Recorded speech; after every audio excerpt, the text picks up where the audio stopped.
Okay. Thermodynamics and statistical mechanics இத 2 பார்ட்டா பிரிக்கிறோம். Actually thermodynamics ஒரு பார்ட்டாவும், ஸ்டாட்டிஸ்டிக்கல் மெக்கானிக்ஸ் இன்னொரு நம்ம பிரிச்சுக்கிறோம்.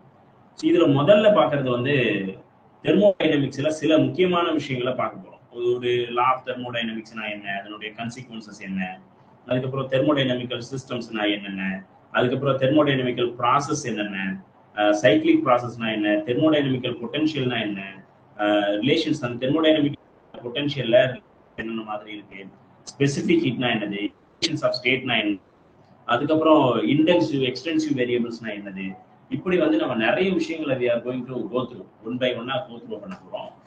அதுக்கப்புறம் ஸ்டாட்டிஸ்டிக்கல் மெக்கானிக்ஸ்ல போயிட்டு நம்ம என்ன பண்ண டிஸ்ட்ரிபியூஷன்ஸ், மேக்ஸ்வெல் போல்ட்ஸ்மேன், அதுக்கப்புறம் போஸ் ஐன்ஸ்டீன், வந்து அதுக்குள்ள இருக்கக்கூடிய ஃபெர்மி டைராக்டிக்ஸ்,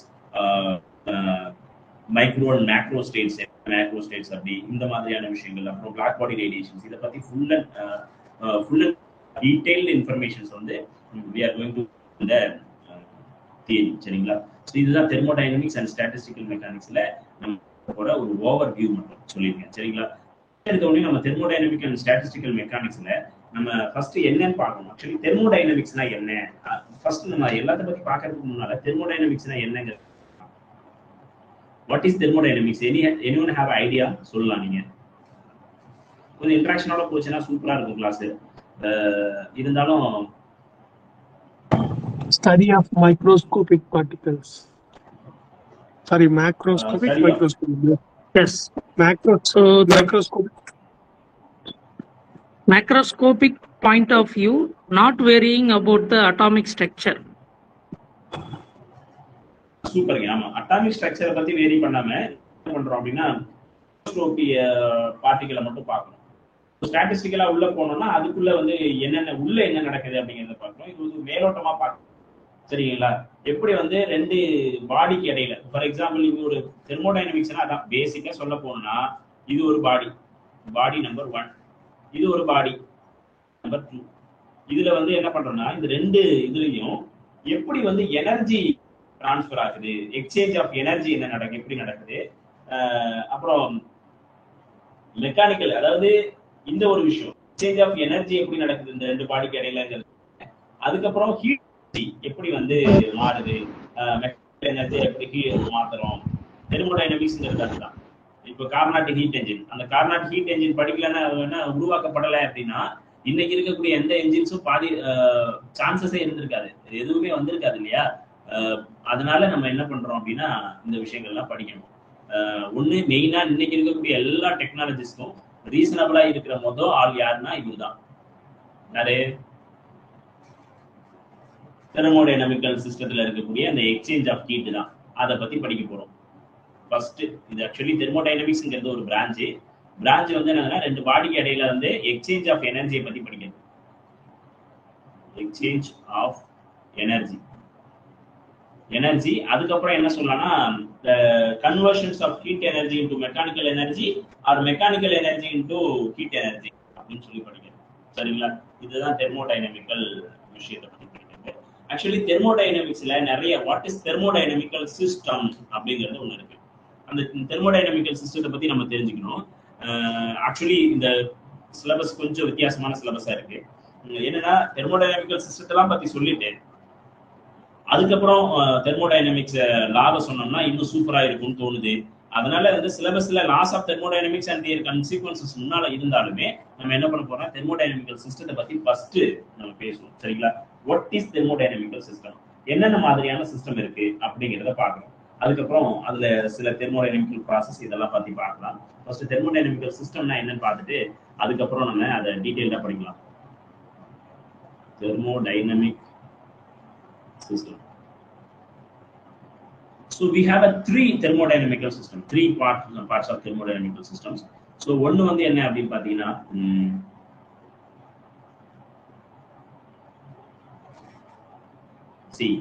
அந்த தெர்மோடைனமிக்கல் சிஸ்டத்தை எடுத்துக்கிட்டு பேசுறோம்னா ஃபர்ஸ்ட் கேஸ் வந்து ஓபன் சிஸ்டம், இன்னொன்னு வந்து க்ளோஸ்ட் சிஸ்டம், இன்னொன்னு வந்து ஐசோலேட்டட் சிஸ்டம். closed system, இன்னொன்று வந்து isolated system. ஸோ இந்த மாதிரி வந்து 3 விதமான சிஸ்டம் இருக்கு. Open system, closed system, isolated system. So இப்போ large number of atoms and மாலிகூல்ஸை ஒரு சிஸ்டத்துக்குள்ள உள்ள வச்சிருக்கிறதுக்கு பேர் தான் சிஸ்டம் அப்படின்னு பேர். சரிங்களா? சிங்கிளா ஒன்றும் சொல்றது இல்லை. Actually large number of atoms and molecules இது இருக்கிறத ஒரு சிஸ்டம்னு சொல்லலாம். ஃபார் எக்ஸாம்பிள் நான் என்ன பண்றேன் அப்படின்னா ஒரு ஏதோ ஒன்று எடுத்துக்கிறேன். சரிங்களா? ஸோ இப்போ இதுக்குள்ள பாத்தீங்கன்னா எக்கச்சக்கமான மில்லியன்ஸ் ஆஃப் இந்த ஒரு பாக்ஸுக்குள்ள millions of molecules and gases இருக்கலாம். எது வேணாலும் இருக்கலாம். சரிங்களா? ஏதோ ஒன்று எடுத்துக்கிறோம்.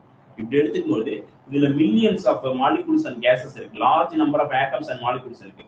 இது வந்து ஒரு பவுண்டரிக்குள்ள கண்டெயின் ஆயிருக்கு. இது ஒரு பவுண்டரியா? நான் வந்து பவுண்டரி வரைஞ்சிருக்கேனா? இந்த பவுண்டரிக்குள்ள இது கண்டெயின் ஆயிருக்கு. Anything outside the thermodynamical system இதோட இன்டராக்ட் எப்படி பண்ணுது அப்படிங்கிறதா தெர்மோடைனமிக்கல் சிஸ்டம். சரிங்களா? ஃபார் எக்ஸாம்பிள் இது ஒரு சிஸ்டம். இதோட எந்த விஷயமா இருந்தாலும் வெளியில இருக்கக்கூடிய ஒரு ஹீட்டா இருக்கட்டும், எனர்ஜியா இருக்கட்டும், பார்ட்டிகளா இருக்கட்டும், அது இதோட எப்படி இன்டராக்ட் ஆகுது, எக்ஸ்சேஞ்ச் என்ன மாதிரி பண்ணுது, சரௌண்டிங்கோட எப்படி எக்ஸ்சேஞ்ச் பண்ணிக்குது அப்படிங்கிறத பத்தி படிக்கிறது தான் இந்த தெர்மோடைனமிக்கல் சிஸ்டம் அப்படிங்கிறது. ஓகேங்களா? சரிங்க, ஓகே. இந்த தெர்மோடைனமிக்கல் சிஸ்டத்துல ரொம்ப முக்கியமானது பாத்தீங்கன்னா open system. What is open system? இது ஒரு கப் ஆஃப் காஃபி. நான் வந்து ஒரு காஃபி யாரோ ஒருத்தவங்க மேக் பண்ணி என்ன பண்றாங்கன்னா ஒரு கப்ல வந்து காஃபி வச்சிடறாங்க. இது என்ன ஆகும்? ஆட்டோமேட்டிக்கா இந்த சரௌண்டிங்ல அந்த சரௌண்டிங்கோட டெம்பரேச்சர் பாத்தீங்கன்னா ரொம்ப கம்மியா இருக்கும். அதுக்குள்ள இருக்கக்கூடிய டெம்பரேச்சர் பாத்தீங்கன்னா அந்த காஃபில இருக்கக்கூடிய டெம்பரேச்சர் ரொம்ப அதிகமா இருக்கும். அப்ப என்ன பண்ணும் அந்த காஃபி வந்து தன்னுடைய சூட்டை பக்கத்துல இருக்கக்கூடிய சரௌண்டிங்க்கு அந்த ஹீட்டை கொடுக்கும். அப்ப சரௌண்டிங் அந்த ஹீட்டை எடுத்துக்கிட்டு சமநிலைக்கு வர ட்ரை பண்ணும். அதனால என்ன ஆகுதுன்னா ஹீட் எக்ஸ்சேஞ்ச் ஆயிடும். ஹீட் எக்ஸ்சேஞ்ச் ஆகிறதுனால எனர்ஜி அதுல இருக்கக்கூடிய மேட்டர், அதாவது ஹீட் எக்ஸ்சேஞ்ச்னா பண்ண ஹீட்டை நம்ம என்ன சொல்றோம்? எனர்ஜின்னு சொல்றோம். இப்போ எனர்ஜி எக்ஸ்சேஞ்ச் ஆயிடுது. அதோட சேர்த்து அதுக்குள்ள இருக்கக்கூடிய மேட்டர்ஸ், பார்ட்டிகல்ஸ் அதுவும் எக்ஸ்சேஞ்ச் ஆயிடுது. அப்போ ஹீட்டும் எக்ஸ்சேஞ்ச் ஆயிடுது, பார்ட்டிகளும் எக்ஸ்சேஞ்ச் ஆயிடுது. ரெண்டுமே எக்ஸ்சேஞ்ச் ஆகிறதுனால நமக்கு என்ன கிடைக்குது? ரெண்டுமே எக்ஸ்சேஞ்ச் ஆகுது. அதுக்கு பேர் ஓப்பன் சிஸ்டம். சரிங்களா? இப்ப நான் என்ன பண்றேன்? ஒரு வாட்டர் பாட்டில்ல, சரிங்களா, ஒரு வாட்டர் பாட்டில், சரிங்களா, ஒரு வாட்டர் பாட்டில்ல நம்ம வந்து பார்ட்டிகளை உள்ள வச்சு மூடிட்டோம். சரிங்களா? உள்ள வச்சு மூடிட்டோம்னா அது ஹீட்டா இருக்கு. இப்ப அந்த சுடுதண்ணியை ஊத்தி எடுத்துட்டு போனா என்ன ஆகும்? இது வந்து ஆட்டோமேட்டிக்கா இது சரௌண்டிங்ல இருக்கக்கூடிய ஹீட்டோட அது மெர்ஜ் ஆகி அந்த ஹீட்டை வந்து எக்ஸ்சேஞ்ச் பண்ணி அந்த கடைசியில கூல் ஆயிடும் அந்த வாட்டர் பாட்டில். கரெக்ட் தானே? கூல் ஆகி சாதாரண டெம்பரேச்சருக்கு வந்துடும் ஒரு குறிப்பிட்ட நேரம் கழிச்சு. அப்ப என்ன நடக்குதுன்னாங்க ஹீட் எக்ஸ்சேஞ்ச் ஆயிடும். ஆனா உள்ள இருக்கக்கூடிய அந்த வாட்டர் குறைஞ்சுமா அப்படின்னு கேள்வி கேட்டா குறையுமா? சொல்லுங்க பார்க்கலாம்.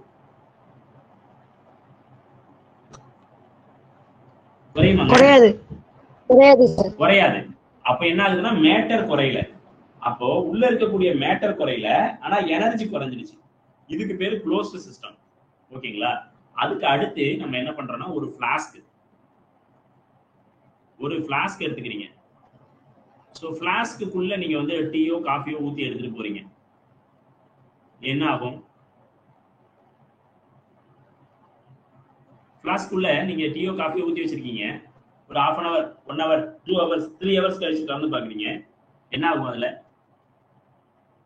ஹீட் வந்து அது அந்த பாட்டிலுக்குள்ள எக்ஸ்சேஞ்ச் ஆகும். காஃபி குறைஞ்சிருக்குமா? ரெண்டுமே நடந்திருக்காது. அப்போ ஹீட்டும் அங்கேயே இருக்கும், பார்ட்டிகளும் அங்கேயே இருக்கும், மேட்டர்ஸும் அங்கேயே இருக்கும். அப்ப அந்த மாதிரியான சிஸ்டத்தை நம்ம என்ன சொல்றோம்னா ஐசோலேட்டட் சிஸ்டம் அப்படின்னு சொல்றோம். சரிங்களா? சோ அப்போ இந்த விஷயம் தான் ஓப்பன் சிஸ்டம்னா என்ன, க்ளோஸ்டு சிஸ்டம்னா என்ன, ஐசோலேட்டட் சிஸ்டம்னா என்ன அப்படிங்கறத டீடைலா சொல்றோம். சரிங்களா?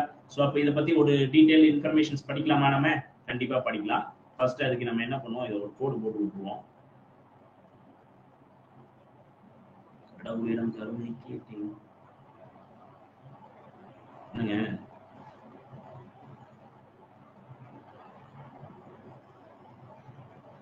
கோடு கிழிச்சா எங்கேயோ போகுது. இந்த ஓப்பன் சிஸ்டம் அப்படிங்கிறது என்னதுன்னா it change both energy and matter with surrounding.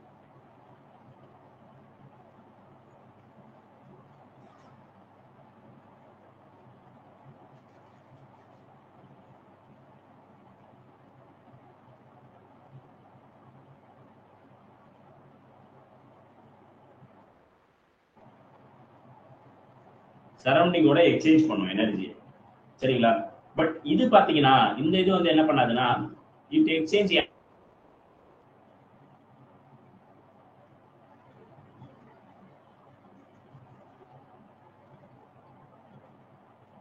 But not matter. மேட்டரை இது எக்ஸ்சேஞ்ச் பண்ணாதுங்க, ஒன்லி எனர்ஜியை மட்டும் தான் எக்ஸ்சேஞ்ச் பண்ணும். அந்த மாதிரியான சிஸ்டத்தை நம்ம சரிங்களா? பட் இங்க வந்து என்னதுன்னா it does not exchange energy and matter with surrounding. அது ரொம்ப முக்கியம். சரௌண்டிங்கோட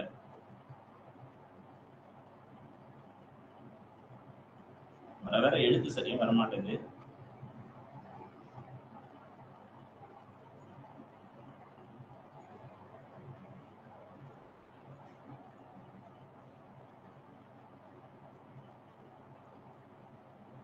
இப்ப புரியுதுங்களா? ஓபன் சிஸ்டம்னா என்ன, க்ளோஸ்ட் சிஸ்டம்னா என்ன, isolated system.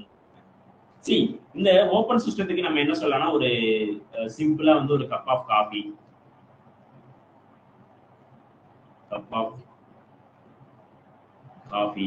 Water, hot water in plastic or ordinary vessel,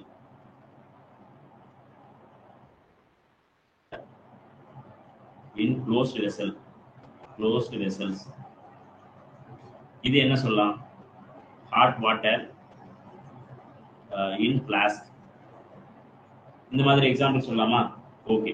C இதுல ரொம்ப முக்கியமானது இந்த சரௌண்டிங்கையும் வெளியில இருக்கக்கூடிய, அதாவது இந்த பார்ட்டிகல் இந்த சிஸ்டத்தையும் சரௌண்டிங்கையும் பிரிக்கக்கூடிய யாராவது இருக்காங்களா? பிரிச்சு காட்டக்கூடிய யாராவது இருக்காங்களா? இந்த சரௌண்டிங்கும் இந்த சிஸ்டத்துல இருக்கக்கூடிய பார்ட்டிகளுக்கும் இடையில ஏதாவது தடை இருக்கா? வால் இருக்கா? செவுரு இருக்கா? இல்ல, நோ வால்ஸ். இங்க எந்த வாலும் இல்ல, நோ வால்ஸ். பாத்தீங்கன்னா இதுல என்ன இருக்கு? இந்த சரௌண்டிங் உள்ள இருக்கக்கூடிய பார்ட்டிகளையும் சரௌண்டிங்ல இருக்கக்கூடிய சரௌண்டிங்கையும் பிரிக்கிறதுக்கு ஒருத்தர் இருக்காரு, வால். அந்த வாட்டர் பாட்டில் இருக்குன்னா வாட்டர் பாட்டில சுத்தி ஏதோ ஒரு வால் இருக்கு இல்லையா? பிளாஸ்டிக் வாலோ இல்ல நம்ம ஸ்டீல் வாலோ இருக்கு, ஸ்டெயின்லெஸ் ஸ்டீல் வாலோ இருக்கு. அந்த மாதிரி இருக்கிறதுக்கு பேர் என்ன அப்படின்னு பாத்தீங்கன்னா டயாதெர்மிக் வால். டயாதெர்மிக் இது என்னது? இங்க யூஸ் பண்றது வந்து என்னதுன்னா டயாதெர்மிக் வால். இதெல்லாம் கேள்வி கேட்பாங்க. தெர்மிக் வால். இங்க வந்து அந்த ஐசோலேட்டட் சிஸ்டத்துல ஃபிளாஸ்க் போட்டு வச்சிருக்கோம். ஃபிளாஸ்க்ல என்ன இருக்கும் அப்படின்னு பாத்தீங்கன்னா ஹீட்டை வந்து அலோ பண்ணாது, மற்ற இடத்துக்கு மாறுறதுக்கு அலோ பண்ணாத ஒருத்தர் இருப்பாரு. அவருக்கு பேரு அடியாபேட்டிக் வால்னு பேரு. Adiabatic walls. ஸோ இதுதான் ஓப்பன் சிஸ்டம்னா என்ன, க்ளோஸ்டு சிஸ்டம்னா என்ன, அதுக்கப்புறம் ஐசோலேட்டட் சிஸ்டம்னா என்ன அப்படிங்கிற டீடைல். இப்ப இதுல வந்து இந்த சிஸ்டத்தையே நம்ம இன்னும் இது வந்து என்னதுன்னா depends upon the exchange of பார்ட்டிகளை வச்சு நம்ம சொல்லுவோம். இன்சைடு பார்ட்டிகல் எப்படி இருக்கு அப்படிங்கிறத வச்சு நம்ம இந்த சிஸ்டத்தை இன்னும் சில விதத்துல வரையறுக்கலாம். எப்படி சார் அப்படின்னா, ஃபர்ஸ்ட் கேஸ் இது வந்து ஒரு ஹோமோஜீனியஸ் சிஸ்டம். ரெண்டு சிஸ்டத்தை வரையறுக்கலாம். இன் பாயிண்ட் ஆஃப் எதை வச்சு வரையறுக்கிறது அப்படின்னு பாத்தீங்கன்னா அதனுடைய பார்ட்டிகல் எப்படி இருக்கு, த்ரூ அவுட் த ரீஜியன் எப்படி இருக்கு அப்படின்னு அதை வச்சு சொல்றதுக்கு பேரு homogeneous and heterogeneous system. System ரெண்டா பிரிக்கிறோம். ஒன்னு வந்து ஹோமோஜீனியஸ், இன்னொன்னு வந்து ஹெட்ரோஜீனியஸ். ஹோமோஜீனியஸ் சிஸ்டம், இன்னொன்னு வந்து ஹெட்ரோஜீனியஸ் சிஸ்டம். இந்த ஹோமோஜீனியஸ் சிஸ்டம்ங்கிறது வந்து completely uniform through out the system. சரிங்களா?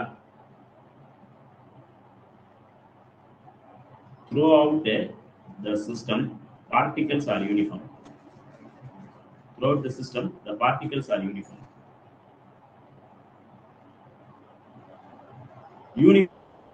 சரிங்களா? சோ அந்த மாதிரியான சிஸ்டத்தை ஹோமோஜீனியஸ் சிஸ்டம்னு சொல்றோம்.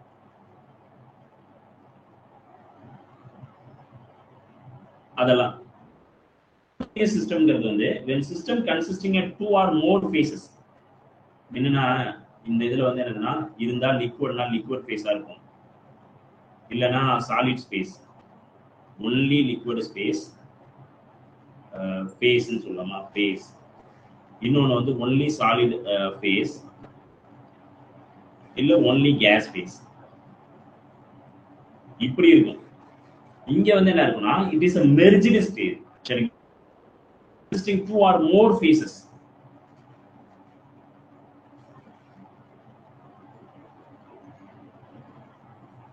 It consists two or more phases. Two or more phases.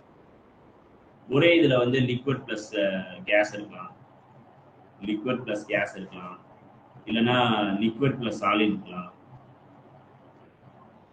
So இந்த மாதிரி வந்து சிஸ்டம் வந்து இதுக்கு பேர் ஹெட்ரோஜீனியஸ் சிஸ்டம். அப்படின்னா என்ன இருக்குன்னா, ஒரு குறிப்பிட்ட தூரத்துக்கு ஒரு மாதிரியான பார்ட்டிகளுடைய அரேஞ்ச்மெண்ட் இருக்கும். சாலிடுக்குள்ள போச்சுன்னா இன்னும் அந்த பார்ட்டிகளுடைய அரேஞ்ச்மெண்ட் வேற மாதிரி மாறிடும். ஸோ இந்த மாதிரி பார்ட்டிகளுடைய அரேஞ்ச்மெண்ட்ஸை வச்சு we can say this is அப்படின்னு சொல்லிட்டு நம்ம பேச முடியும்.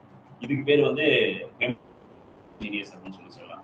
ஹெட்ரோஜீனியஸ்ல நம்ம என்ன சொல்லலாம், லிக்விட் அண்ட் இட்ஸ் வேப்பர். இப்போ ஃபார் எக்ஸாம்பிள் நம்ம வந்து ஒரு கேஸ் ஸ்டவ்ல ஒரு ஏதோ ஒன்று வைக்கிறோம், ஒரு வாட்டரை வச்சு சூடு பண்றோம் அப்படின்னா அது என்ன ஆகும், ஆட்டோமேட்டிக்கா கொஞ்ச நேரம் கழிச்சு ஹீட் ஆகி அந்த ஹீட் ஆனதுனால எவாபரேட் ஆகும், வாட்டர் மாலிகுல் எவாபரேட் ஆகும், அது வெளியில வராது. ஆனா அந்த இதுக்குள்ள பாத்தீங்கன்னா, அந்த கேஸ் இதுக்குள்ள அது பேர் என்னது, குக்கருக்குள்ள பாத்தீங்கன்னா 2 ஃபேஸ்ல இருக்கும், தண்ணியும் இருக்கும், அதுக்கு அந்த ஆவியா வர அந்த இதுவும் இருக்கும்.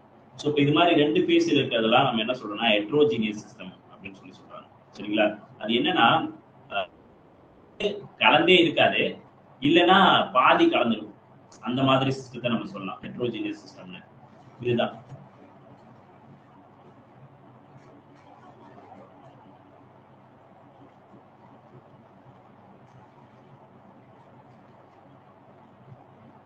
ஸோ ஒரு தெர்மோடைனமிக்ங்கிறது வந்து இன்னும் நம்ம பேச போனோம்னா, தெர்மோடைனமிக்கல் சிஸ்டத்தை பத்தி இன்னும் பேச போனோம்னா, இந்த தெர்மோடைனமிக்கல் சிஸ்டம் வந்து ஒன்லி வந்து இதுல மட்டும் இல்லை, அது ஆக்சுவலி எந்த ஒரு பர்டிகுலர் கெமிக்கல் சிஸ்டம் அதுக்குள்ள அது வந்து எனர்ஜியை ரேடியேட் பண்ணலாம், எலக்ட்ரிக் ஃபீல்டை கொடுக்கலாம், மேக்னெட்டிக் ஃபீல்டை கொடுக்கலாம், இந்த மாதிரி எது வேணாலும் கொடுக்கலாம். சரிங்களா? ஸோ இப்போ இதை வச்சுதான் நம்ம என்ன சொல்றோம், இந்த விஷயத்த சொல்றோம். சரிங்களா? இது கொஞ்சம் புரிஞ்சுக்கணும். இதுதான் வாட் இஸ் தெர்மோடைனமிக்கல் சிஸ்டம் அப்படின்னா. சரி, இப்போ இதுல இந்த தெர்மோடைனமிக்கல் சிஸ்டத்துல நிறைய ஈக்விலிபிரியம் கண்டிஷன்ஸ் இருக்கு. சரிங்களா? நிறைய கண்டிஷன்ஸ் இருக்கு. தெர்மோடைனமிக்கல் ஈக்விலிபிரியம், அது தெர்மல் மெக்கானிக்கல் ஈக்விலிபிரியம்னு சொல்லலாம், கெமிக்கல் ஈக்விலிபிரியம்னு சொல்லலாம், தெர்மோடைனமிக்கல் ஈக்விலிபிரியம்னு சொல்லலாம். தெர்மோடைனமிக்கல் ஈக்விலிபிரியம்னா என்னன்னா, 2 சிஸ்டம், ஃபார் எக்ஸாம்பிள் ஒரு பாடி இருக்கு, இன்னொரு பாடி இருக்கு. இந்த 2 ஏ அண்ட் பி அப்படிங்கிற 2 பாடியினுடைய டோட்டல், அதாவது இது ஏங்கிற பாடி, இன்னொன்னு வந்து பிங்கிற பாடி இருக்கு. இந்த 2 பாடியினுடைய டெம்பரேச்சர்ஸை நீங்க வந்து மெஷர் பண்ணி பாக்குறீங்க அப்படின்னா, டெம்பரேச்சரும் ஒரே மாதிரி இருக்கு அப்படின்னா அந்த சிஸ்டத்தை நம்ம என்ன சொல்லலாம் அப்படின்னு பாத்தீங்கன்னா தெர்மோடைனமிக்கல் ஈக்விலிபிரியம்னு சொல்றோம். ரொம்ப முக்கியமான விஷயம், தெர்மோடைனமிக்கல் ஈக்விலிபிரியம்ங்கிறது வந்து எல்லாத்துலயும் ஈக்விலிபிரியமா இருக்கணும். தெர்மலாவும் ஈக்விலிபிரியமா இருக்கணும், மெக்கானிக்கலாவும் ஈக்விலிபிரியமா இருக்கணும், கெமிக்கலாவும் ஈக்விலிபிரியமா இருக்கணும். சரிங்களா? 3 விஷயத்துலயும்.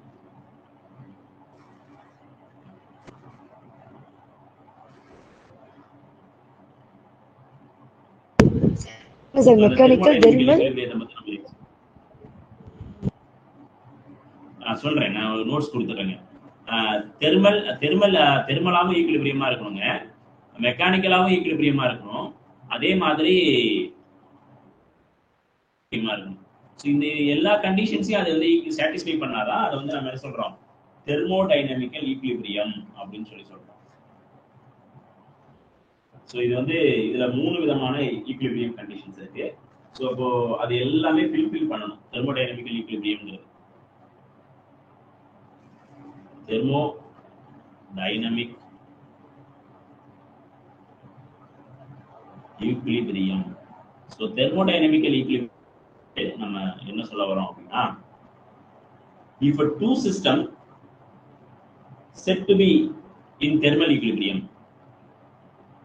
2 சிஸ்டம் இருக்கு, நம்ம சொன்ன மாதிரி two system is said to be thermal equilibrium.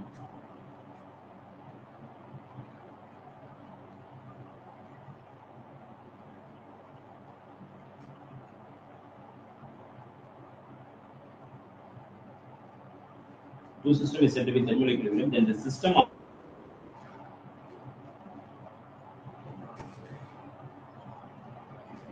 thermal ஒன்னு மெக்கானிக்கல் and chemical.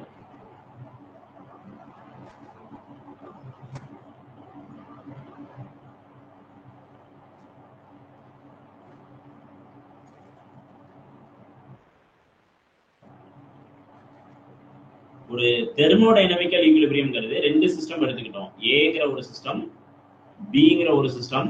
இந்த ரெண்டு சிஸ்டத்தினுடைய நீங்க என்னென்ன செக் பண்றீங்க? தெர்மல், இதனுடைய டெம்பரேச்சர் இதனுடைய டெம்பரேச்சர் சேமா இருக்கணும். மெக்கானிக்கல் ஸ்ட்ரென்த், இதனுடைய மெக்கானிக்கல் ஸ்ட்ரக்சர்ஸ் அண்ட் ஸ்ட்ரென்த் அதுவும் சேமா இருக்கணும். கெமிக்கலி இதுல இருக்கக்கூடிய கெமிக்கல் பார்ட்டிகல்ஸ் இதுல இருக்கக்கூடிய கெமிக்கல் பார்ட்டிகல்ஸும் ஈக்குலிபிரியமா இருக்கணும். ஸோ இது வந்து தெர்மோடை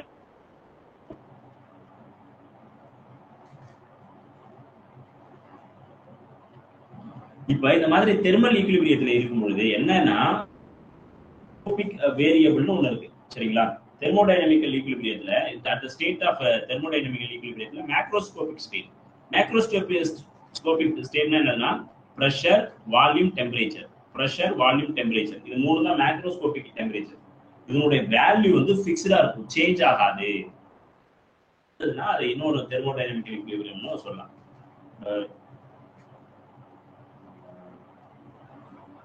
சொல்லிடலாமா? இந்த state thermodynamical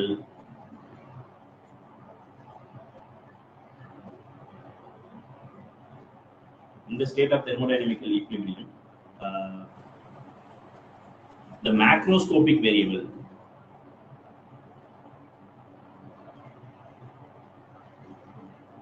pressure, volume, temperature will have fixed value.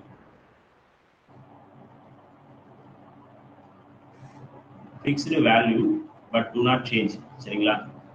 do not change ஆகவே கூடாது. சோ அந்த மாதிரி இருக்கும். அதுதான் தெர்மோடைனமிக்கல் ஈக்குலிபிரியம்னு சொல்றோம்.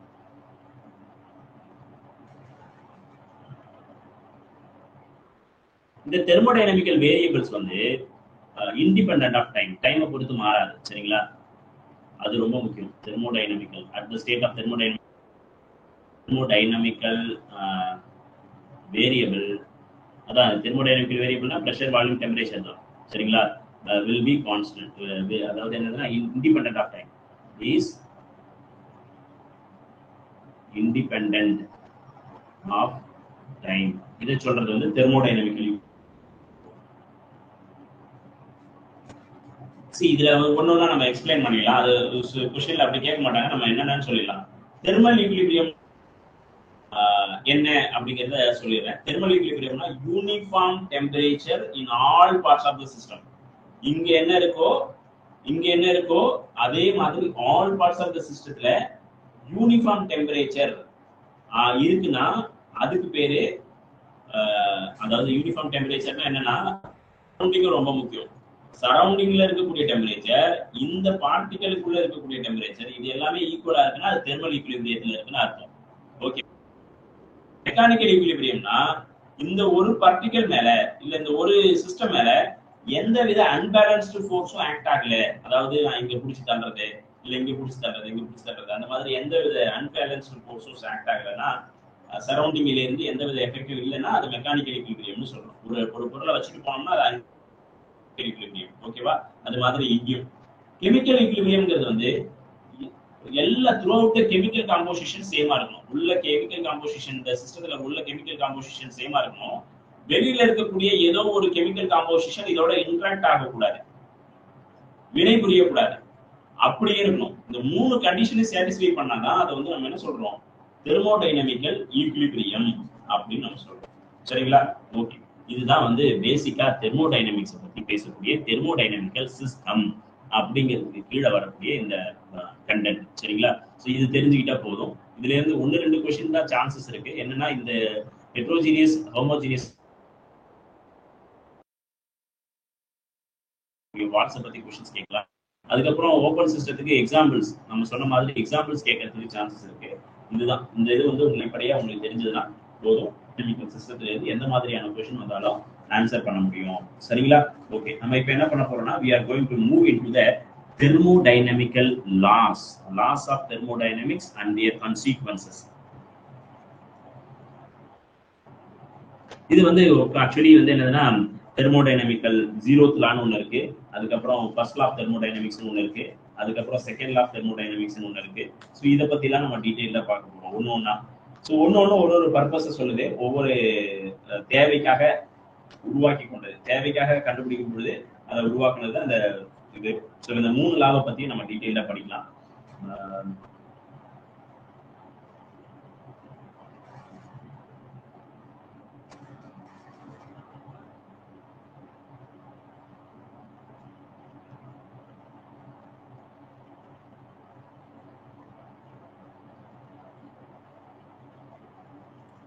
laws of thermodynamics சரிங்களா? thermodynamics and their consequences. ஒரு கான்சிக்வன்சஸா நம்ம பார்க்கலாம். thermodynamics உடைய law of consequences. first law 0th law என்ன சொல்லுது? எனி ஐடியா யாருக்காவது 0th law பத்தி இது தெரியும், ஐடியா தெரியுங்களா?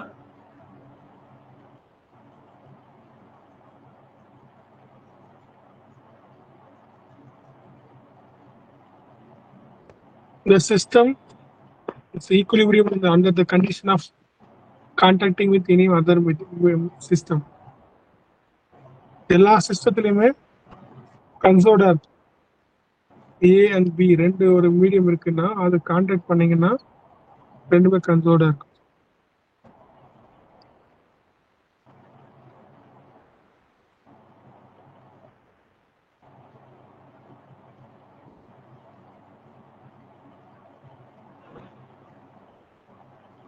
சரி, அதாவது தெர்மோடைனமிக்கல் லாங்கிறது வந்து லா ஆஃப் டெம்ப், இது வந்து 0th லா அப்படின்னு சொல்லுவாங்க. 0ங்கிறது வந்து என்னதுன்னா ஒரு ரெண்டு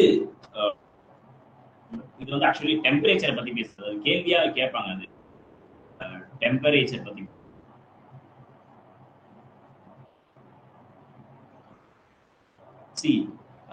நிறைய பேருக்கு தெரிஞ்சிருக்கும், பட் ஆனா பதில் சொல்ல மாட்டீங்க, அதான் ரொம்ப ஆச்சரியமா இருக்கு.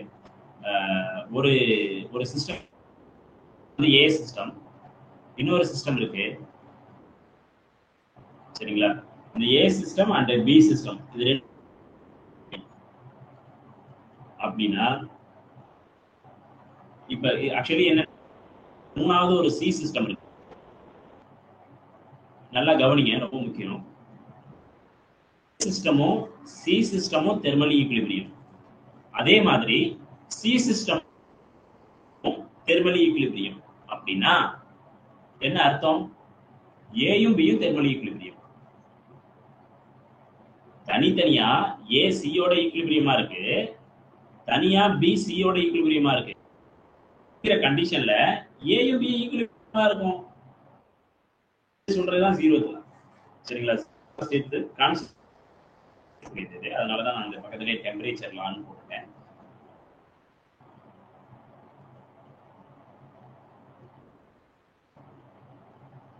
இது ஏன் வந்து 0th லான்னு இது பேர் வச்சு, ஃபர்ஸ்ட் லாவையும் செகண்ட் லாவையும் கண்டுபிடிச்சதுக்கு அப்புறம் இந்த லாவை அதை விட இது ரொம்ப அடிப்படையப்பா அப்படின்னு சொன்னதுனால அப்ப இதை முன்னால வைக்கணும் அப்படின்னு சொல்லிட்டு என்ன பண்றாங்கன்னா இதை முன்னால 0th லா வந்து பீரியட் ஆஃப் டைமுக்கு அப்புறம் வந்து ஃபர்ஸ்ட் லாவையும் செகண்ட் லாவையும் டிஸ்கவர் பண்ணதுனால இதை வந்து முன்னால, சரி என்ன பண்றது, இது ரொம்ப முக்கியம், இது முன்னால வைக்கணும் அப்படிங்கிறதுனால இதை கொண்டு வந்து.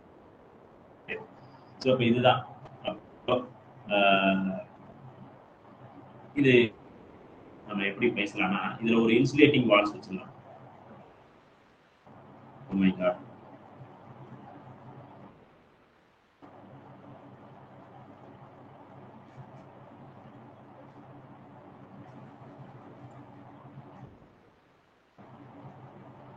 இதெல்லாம் இன்சுலேட்டிங் வால்னு வச்சுக்கோங்க.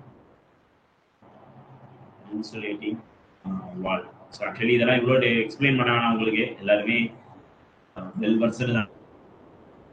இதுவும் தெர்மலி ஈக்விலிபிரியமா இருக்கு அப்படின்னா அப்படியே மாத்திரம் நம்ம அப்படியே மாத்தி ஒரு கண்டக்டிங் வாலால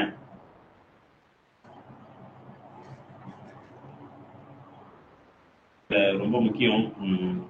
எது இன்சுலேட்டிங் வால், எது கண்டக்டிங் வால்னு. இது கண்டக்டிங் வால். ஆக்சுவலி கண்டக்டிங் இங்க இருக்கக்கூடிய புரியுதுங்களா? நல்லா கவனிச்சுக்கோங்க. இது கண்டக்டிங் வால், இது அப்ப என்னன்னா இந்த சிஸ்டமும் இந்த சிஸ்டமும் தொடர்புல இருக்காது. ஏவோட சி, பியோட சி மட்டும் தொடர்புல இருக்கும். இப்ப என்ன பண்றேன்னா இந்த ஏவோட சி பியோட சி தொடர்பு இன்சுலேட்டிங் வால். டெம்பரேச்சர் இதுக்கு கீழே வர முடியாது.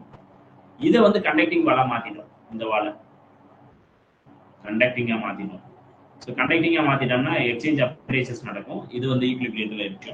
ஸோ தெர்மோடைனமிக் ஸ்டேட் இட்ஸ் என்ன சொல்லலாம், system A and B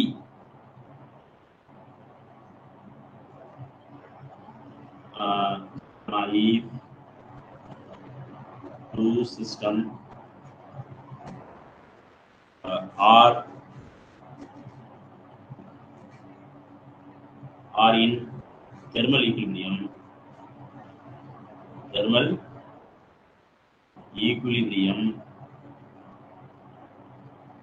with third system separately. If two systems are in thermal equilibrium with the third system,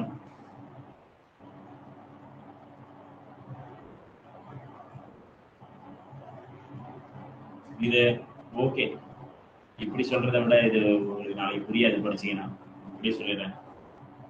இப்போ A and B are each thermal equilibrium with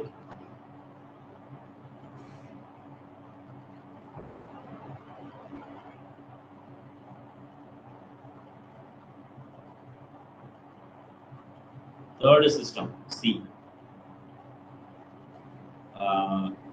Then A and B are thermally equilibrium with each other. Then A and B are thermally equally with each other.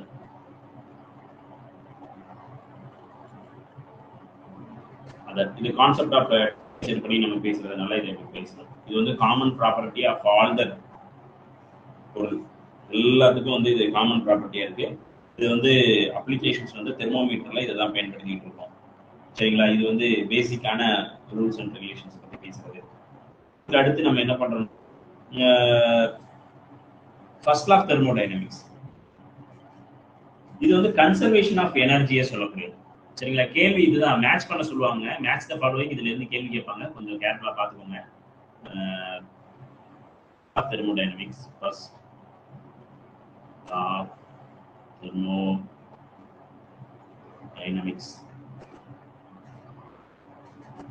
இதுல பேசிக்கா energy cannot be created, neither be created nor be destroyed. அதுதான் வந்து சொல்லக்கூடியது இந்த இது. அது energy conservation சொல்லக்கூடியதுனால நம்ம energy conservation சொல்லுவோம். Energy conservation. ஸோ எந்த லா எதை பத்தி பேச தெளிவா புரிஞ்சுக்கோங்க. ரொம்ப தப்பு, நம்ம வந்து மாத்தி போட்டுறக்கூடாது. இது மேட்ச் த ஃபாலோயிங்ல கேள்வி கேட்பாங்க, ரொம்ப முக்கியம். யாருமே தப்பு பண்ண மாட்டாங்க. நம்மளுடைய ஒரு மார்க் இந்த மாதிரி கொஸ்டின்ல நம்ம ஒரு மார்க் வந்து 1000 பேருக்கு கீழே வந்துடும். அதனால கேர்ஃபுல்லா இருக்கணும். இந்த மாதிரியான கொஸ்டின்ஸ்ல ரொம்ப பேசிக் அடிப்படை கொஸ்டின் கொஞ்சம் நம்ம தெளிவா இருக்கணும், தப்பு பண்ணிக்க கூடாது.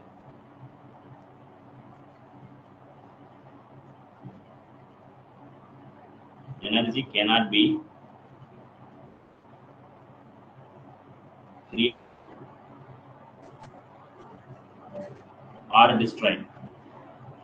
Neither be created எப்படினாலும் ஒண்ணுதானே. கடவுளே, அடிக்கடி இந்த பேனா எழுதாம போயிடுது.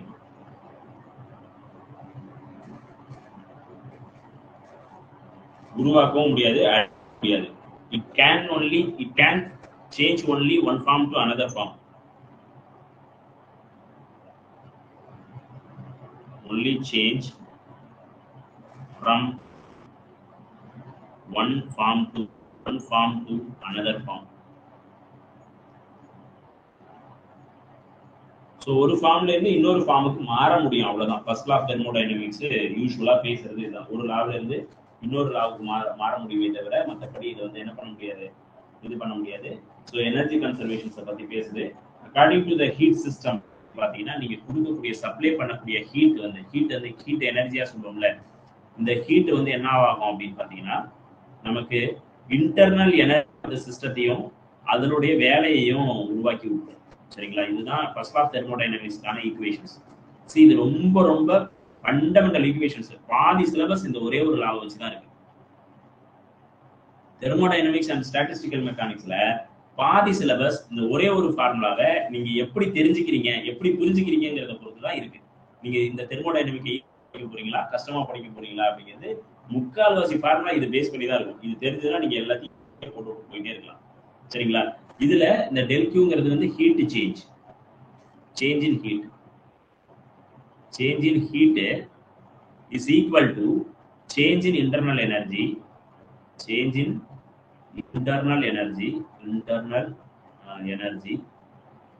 அண்ட் ஒர்க் டன், எவ்வளவு வேலை செய்யப்பட்டது அப்படிங்கிறத பொறுத்து. சரிங்களா? ஸோ இப்போ இந்த ஒர்க்கு, ஹீட்டு, இன்டர்னல் எனர்ஜி இது மூணையும் கம்பேர் பண்ணக்கூடிய வேலையை செய்யறது இந்த ஃபர்ஸ்ட் லா ஆஃப் தெர்மோடைனமிக்ஸ் தான்.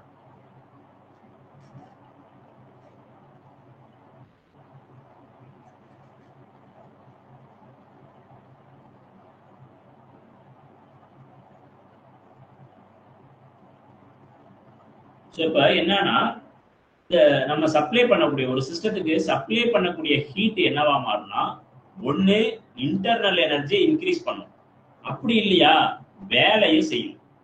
ஒண்ணு ஏதோ ஒண்ணு பண்ணும். சரிங்களா? ஒண்ணு வேலையை செய்யும், இல்லைன்னா இன்டர்னல் எனர்ஜியை இன்க்ரீஸ் பண்ணும்.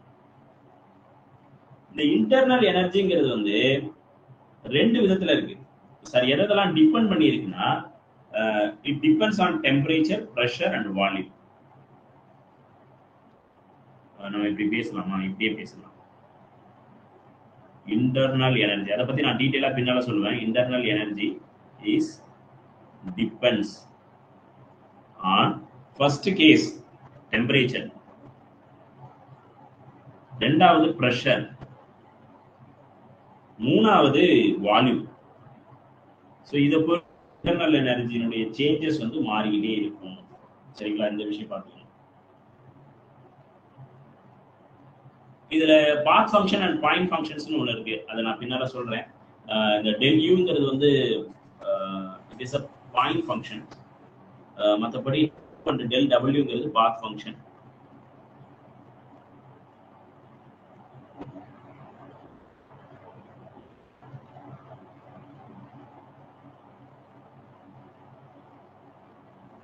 இதுதான் வந்து எந்த லா வந்து concept of internal energy introduce பண்ணிச்சுன்னு கேள்வி கேட்டா இந்த ஃபர்ஸ்ட் லா ஆஃப் தெர்மோடைனமிக்ஸ் சொல்லணும். which law introduces the concept of thermal energy கேட்டா இது சொல்லணும்.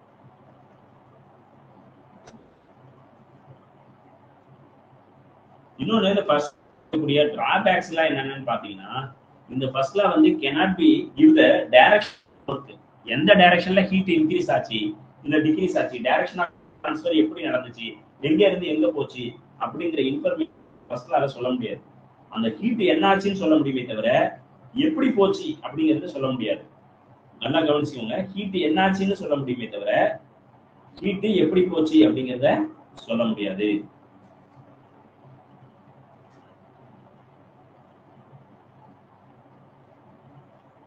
அதே மாதிரி எதனால மொத்த ஹீட்டும் எனர்ஜியா கன்வெர்ட் ஆகல, மெக்கானிக்கல் எனர்ஜியா கன்வெர்ட் ஆகல அப்படிங்கிற விஷயத்தையும் இதால சொல்ல முடியாது. இப்போ ஃபார் எக்ஸாம்பிள் நான் ஒரு ஹீட் என்ஜினை வச்சு நான் என்ன பண்றேன்னா ஹீட் கொடுக்குறேன். அப்ப அது எல்லாமே ஹீட்டா மாறிச்சுன்னா என்னோட என்ஜின் ரொம்ப தூரத்துக்கு ஓடும்.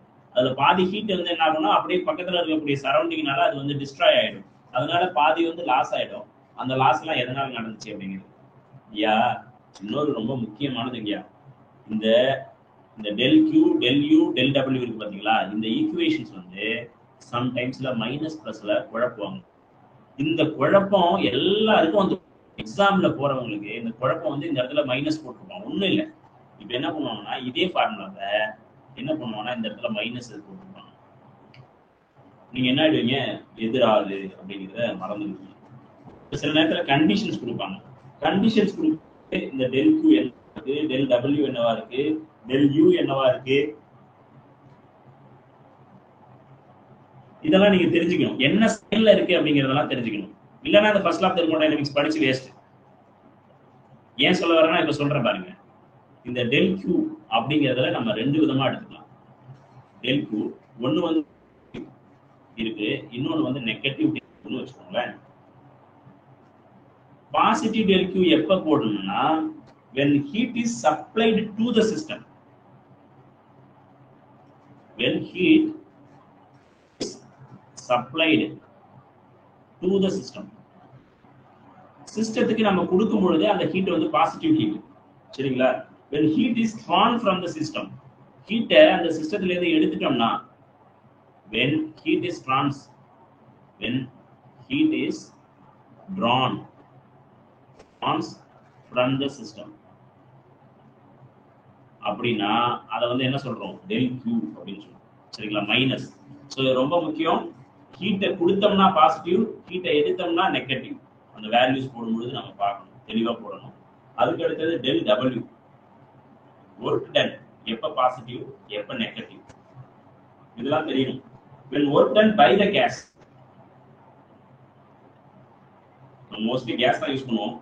work done by the gas அப்போ எக்ஸ்பான்ஷன் ஆகும். அதுக்கு பேர் வந்து என்னதுன்னா positive work done. when work done on the gas,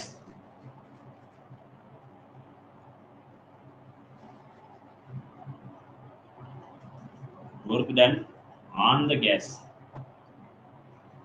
அப்பனா நெகட்டிவ். அது பேர் என்னதுன்னா கம்ப்ரஷன் ஆகும். இந்த விஷயம் ரெண்டு நடக்கும். சரிங்களா? அதுக்கப்புறம் இன்டர்னல் எனர்ஜி.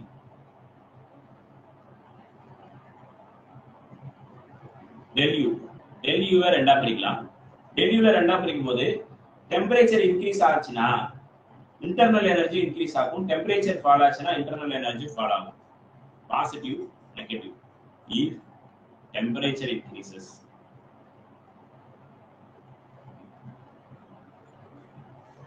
increases அதோட சேர்த்து internal energy increases. internal with temperature increases internal energy increases ன்னு போட்டா இன்னும் சூப்பரா இருக்கும். கரெக்டான பதில் இதுதான். with temperature increases internal energy increases. இங்க அதே மாதிரி நம்ம என்னன்னா அதுக்கு ஆப்போசிட்டா எழுதுறோம். with the temperature decreases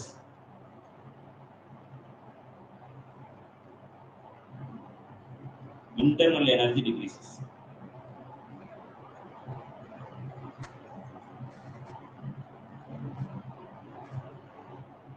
ஓகேங்களா? சோ இதுதானே ரொம்ப முக்கியமானது. செகண்ட் லா பத்தி, அதாவது ஃபர்ஸ்ட் லா தெர்மோடைனமிக்ஸ்ல ரொம்ப பார்க்க வேண்டிய ரொம்ப முக்கியமான விஷயம் இது எல்லாமே. ஸோ இந்த ஃபர்ஸ்ட் லா தெர்மோடைனமிக்ஸை பத்தி நம்ம இன்னும் நிறைய பேசிட்டே போகலாம். இருந்தாலும் இது என்ன, இதுக்கப்புறம் இந்த ப்ராசஸ்லாம் இந்த லாவை வச்சு எக்ஸ்பிளனேஷன்ஸ் கொடுத்துடலாம் ஒன்று ஒன்றா. அப்புறம் பின்னால பார்க்கலாம். அதெல்லாம் எல்லா thermodynamical process, adiabatic process, isothermal process, cyclic process, non cyclic process, quasi process, reversal process அப்படின்னு சொல்லிட்டு பல ப்ராசஸ் இருக்கு. எல்லா ப்ராசஸையும் நம்ம என்ன பண்ணுவோம் பார்த்துருவோம். சரிங்களா? ஸோ இதுல வந்து நம்ம ஃபர்ஸ்ட் லால வந்து சொல்றது. அடுத்து வந்து செகண்ட் லா ஆஃப் தெர்மோடைனமிக்ஸ் அப்படின்னு ஒன்று இருக்கு. இதுல 3 பேர் இந்த செகண்ட் லா ஆஃப் தெர்மோடைனமிக்ஸ் பத்தி பேசுறாங்க. இவங்க இந்த செகண்ட் லா ஆஃப் தெர்மோடைனமிக்ஸ் எதை பத்தி பேசுதுன்னா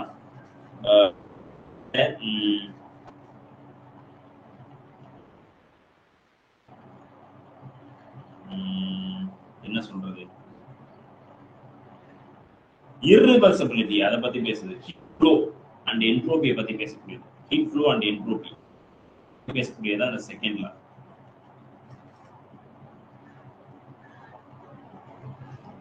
ஆடியோ வீடியோ கிளியரா ஏதோ எனக்கு பிளிங்க் ஆகிட்டே இருக்கு, கன்ஃபார்ம் பண்ணிடுங்க யாராவது ஒருத்தர்.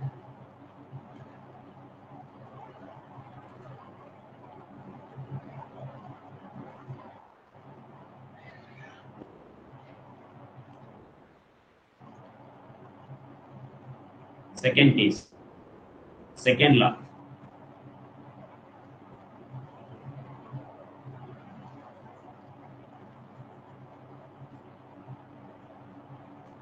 So second law of thermodynamics. Second law of thermodynamics la ஒரு மூணு ஸ்டேட் இருக்கு. Heat cannot spontaneously flow from the hotter body. Heat hotter body. இத மூணு பேர் வெவ்வேறு விஷயத்தை வித்தியாசமா சொல்றாங்க. வேற ஒண்ணுமே இல்ல. கோல்டர் பாடியில இருந்து ஹீட் ஹாட்டர் பாடிக்கு போக முடியாது. என்ன ஒரு வழினா கோல்டுக்கு போலாம், அவ்வளவுதான். நான் கொடுக்கலாம், கூலா இருக்கிற ஒரு இடத்துல இருந்து நான் ஹீட் எடுத்துக்க முடியாது. இதான் விஷயம். செகண்ட் லா ஆஃப் தெர்மோடைனமிக்ஸ் இது வந்து ஃப்ளோ ஆஃப் என்ன இது அந்த இதுக்கு செகண்ட் லாக்கு வந்து என்ன சொல்றாங்கன்னா and entropy basically. Second law வந்து heat flow and entropy.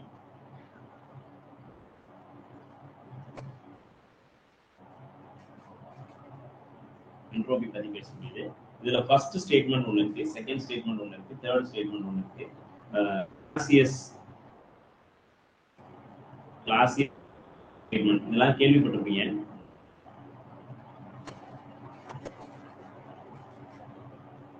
Classius, it is impossible for self-acting machine to transfer heat.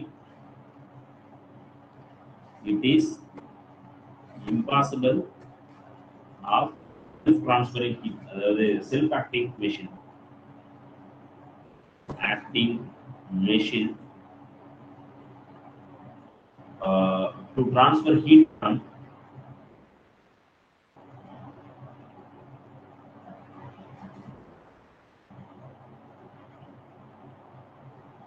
colder body to hotter one.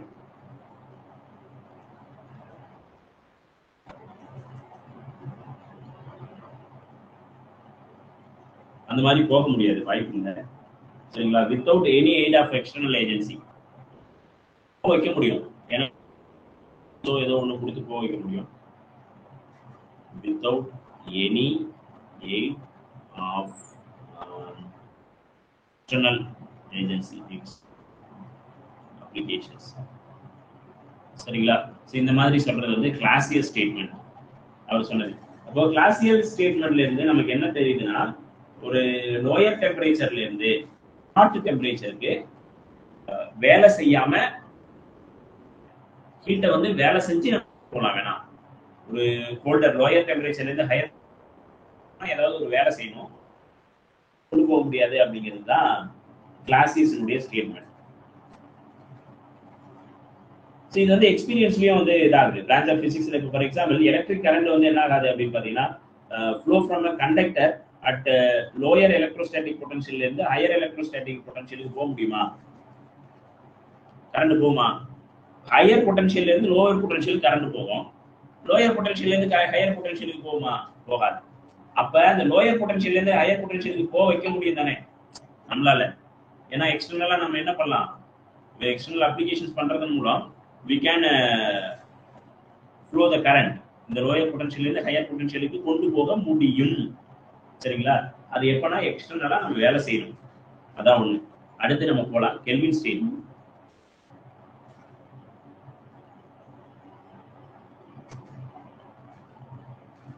So kelvin என்ன சொல்றாரு அப்படின்னு பாத்தீங்கன்னா, it is impossible for the body of system to perform continuous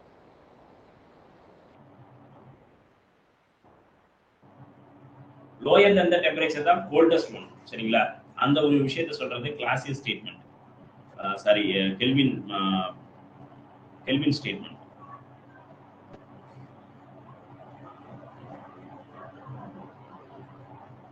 இத இப்படி படிக்கிறத விட இப்படி அந்த வார்த்தைகள்லாம் உங்களுக்கு ரொம்ப இதுவாயிடும்.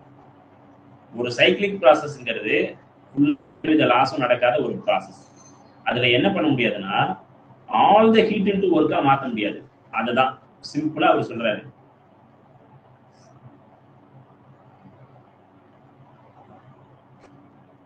No cyclic process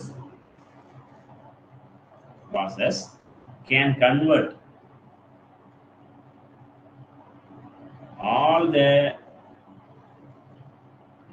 heat into work. எல்லா ஹீட்டையும் ஒர்க்கா மாத்த முடியாது. சரிங்களா?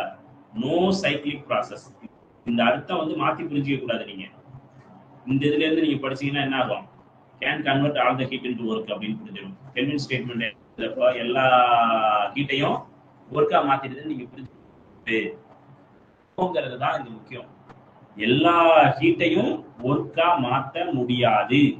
அப்ப என்ன நடக்கும்? some energy is always lost and waste. Some heat always waste, lost as a waste, lost as waste, waste as இல்லது லாஸ் ஆயிடும். சரிங்களா? இத பத்தி சொல்றதுதான் கெல்வின் ஸ்டேட்மெண்ட்.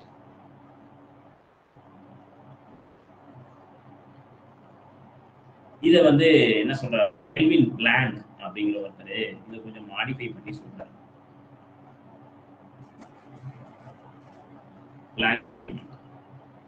இது அவர் சொன்னதான் ஒன்றும் பெரிய மாற்றம்லாம் இல்லை. ஸோ இவர் பிளாங்கோட சேர்ந்து சொல்லும் போது it is impossible to design an engine. It is impossible to design an engine. இன்ஜினை வடிவமைக்க முடியாது, எப்படியேப்பட்ட இன்ஜினை வடிவமைக்க முடியாது. That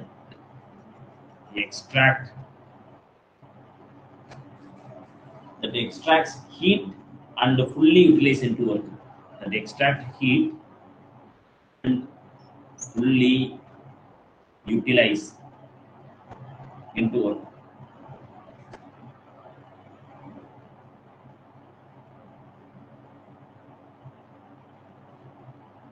Without producing any other effect, without doing work. சொல்லலாமா? doing work. ஸோ இதுதான் வந்து கெல்வின் பிளாங்க் ஸ்டேட்மெண்ட். இதுல இருந்து என்ன தெரியுதுன்னா, அமௌண்ட் ஆஃப் ஹீட் வந்து எவ்வளவு எல்லாத்தையும் நம்மளால என்ன பண்ண முடியாதுன்னா இதா மாற்ற முடியாது. அப்போ சம் அமௌண்ட் ஆஃப் ஹீட் வந்து என்ன ஆயிடுதுன்னா சிங்குக்கு போயிடும், அது வந்து வீணா போயிடும். அப்போ வீணா போகும்போது என்ன ஆகுது? அப்போ எஃபிஷியன்சி வந்து லெஸர் யூனிட்டி, நமக்கு எஃபிஷியன்சி ஃபுல்லா இல்லாம ஒரு என்ஜினோட எஃபிஷியன்சி வந்து குறைவா கிடைக்கும் அப்படிங்கிறது தான் இந்த இது. ஸோ இது ஆக்சுவலி தெர்மோடைனமிக்கல் லா பத்தி படிக்கணும் அப்படின்னா, இந்த தெர்மோடைனமிக்கல் லா படிக்கும் பொழுதே நம்ம கார்னாட் என்ஜினை பத்தி படிச்சோம்னா இன்னும் சூப்பரா எக்ஸ்பிளைன் பண்ணலாம். இது வந்து நம்ம காம்படிட்டிவ் எக்ஸாம்ஸ்க்கு படிக்கிறதுனால இந்த எக்ஸ்பிளனேஷன்ஸ் ரொம்ப குறைச்சிக்கிறேன் நான். ஸோ இதுல நிறைய சொல்லலாம் ஆக்சுவலி, பட் இருந்தாலும் நம்ம அந்த எக்ஸ்பிளனேஷன்ஸை கொஞ்சம் குறைச்சிக்கிறேன் நான். பட் என்ன தேவையோ அதை உங்களுக்கு கொடுத்துட்டு இருக்கேன். சரிங்களா? அது போதும். இது கரெக்டா நீங்க படிச்சிட்டீங்கன்னா நோ வே, எந்த சூழ்நிலையிலும் உங்களால என்ன பண்ண முடியாதுன்னா இதுல இருந்து நீங்க கேட்க முடியாது. நீங்க படிச்சிட்டீங்கன்னா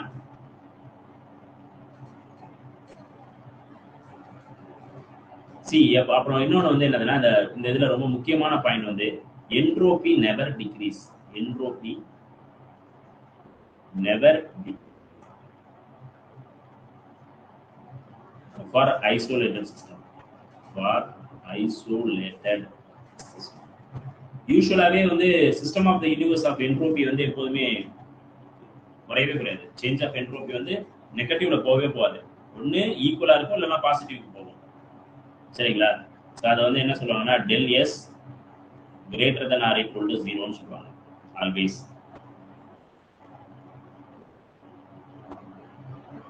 வாட் இஸ் என்ட்ரோபி? ஐடியா இருக்கா? என்ட்ரோபின்னு நீங்க மட்டும் சொல்லிட்டு போறீங்களே, என்ட்ரோபினா யாருக்காவது ஐடியா இருக்கா? சொல்லுங்க. ஐடியா இருக்கிறவங்க வேகமா சொல்லுங்க ஆன்சர். இருக்கும், இல்லாம இருக்காது. ஏன் சொல்லணும்னு உட்காந்துறீங்க, அவ்வளவுதான்.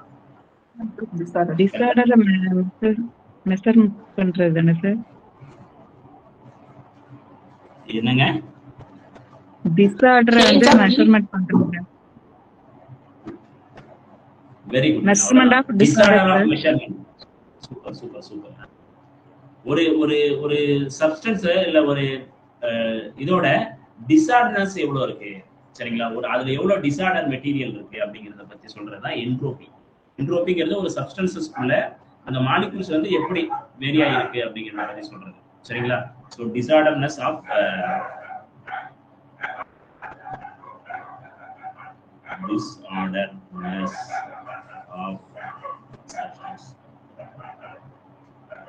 இல்ல மேட்டர் இத பத்தி சொல்றது வந்து என்ட்ரோபின்னு சொல்றோம். இந்த என்ட்ரோபி வந்து என்ன ஆகாதுன்னா டிக்ரீஸ் ஆகாது, நெவர் டிக்ரீஸ். அதுவும் செகண்ட் லா ஆஃப் தெர்மோடைனமிக்ஸ் உள்ள தான் வரும் சார். இன்னொரு முக்கியமான ஒரு இது இருக்கு சார்,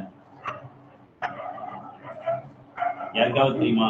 தேர்ட் லா ஆஃப் தெர்மோடைனமிக்ஸ்னு ஒண்ணு இருக்கு. இது வந்து மோஸ்ட் ஆஃப் த பேர் கேள்விப்பட்டிருக்க மாட்டீங்க.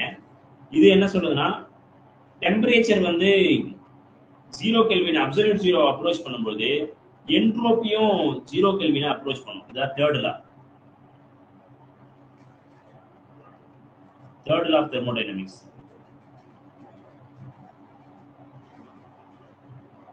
If temperature approaches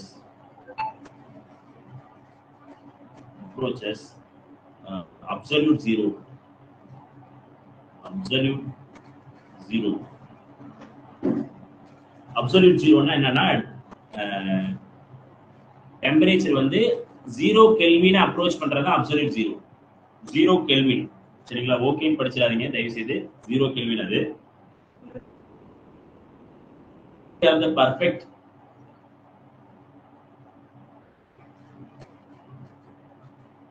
energy of the perfect crystal approaches 0. So perfect crystal என்னன்னா, perfect crystal cannot have the disorderness. அதுக்கு இருக்காது.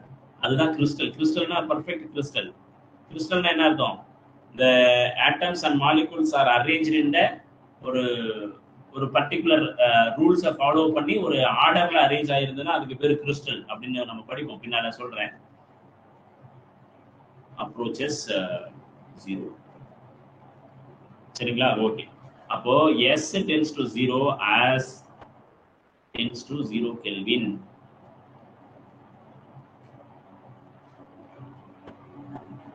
ஒண்ணே என்னன்னா, இந்த 0 கெல்வின் பாசிபிள் கிடையாது. இந்த யூனிவர்ஸ் என்ட்ரோபி இன்க்ரீஸ் ஆகிட்டே இருக்கும் எப்போதுமே.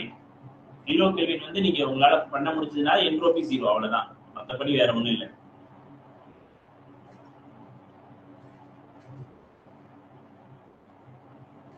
ஓகேங்களா? சோ இப்ப லாஸ் ஆஃப் தெர்மோடைனமிக்ஸ் கிளியர் கட்டா புரிஞ்சிருச்சா எல்லாருக்கும்? யாருக்கு என்ன டவுட் இருக்கா? Thermodynamical process and 3 laws of தெர்மோடைனமிக்ஸ்ல யாருக்காவது டவுட் இருந்ததுன்னா கேள்வி கேளுங்க. இல்லைன்னா நம்ம என்ன பண்ணலாம்னா we move to the thermodynamical process.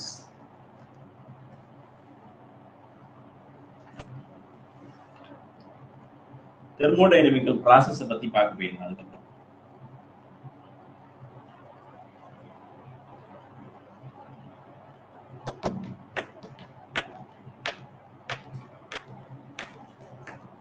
Thermodynamical process வந்து ஒரு 4 ப்ராசஸ், 4 5 6 ப்ராசஸ் ரொம்ப இருக்கும்.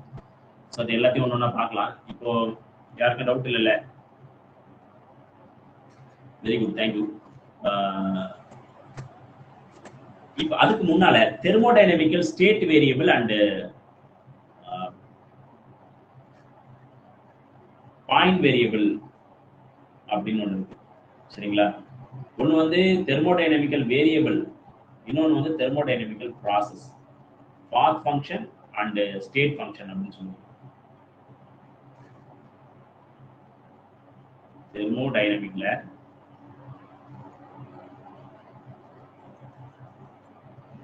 பாத் function and state functions. State ஃபங்க்ஷன்ஸ்ங்கிறத விட வேரியபிள்னு சொல்றது கரெக்டான அர்த்தமா இருக்கும். சரிங்களா? சி பாத் வேரியபிள் அப்படிங்கிறது எதுனா, இது வந்து ஒரு பாத் ஃபங்க்ஷனை வச்சு உங்களால எக்ஸ்பிளைன் பண்ண முடிஞ்சுச்சுன்னா அதுக்கு பேர் தெர்மோடைனமிக்கல் பாத் வேரியபிள் அப்படின்னு பேர். சரிங்களா? ஃபார் எக்ஸாம்பிள் நம்ம சொல்லியிருந்தோம்ல ஹீட் அண்ட் ஒர்க். ஒரு தெர்மோடைனமிக்கல் ப்ராசஸ்ல ஒவ்வொரு பாத், அது எந்த பாத்துல போகுது, அந்த தெர்மோடைனமிக்கல் ரிலேஷன்ஸ் எந்த டைரக்ஷன்ல நடக்குது, எந்த பாத்துல போகுது அப்படிங்கிறத பொறுத்து அதனுடைய வேல்யூ வந்து என்ன இருக்கும் அப்படின்னு பாத்தீங்கன்னா மாறும். எல்லா பாயிண்ட்லயும் இருக்கும். சரிங்களா? இன்னொன்று வந்து ஸ்டேட் வேரியபிள். சரிங்களா?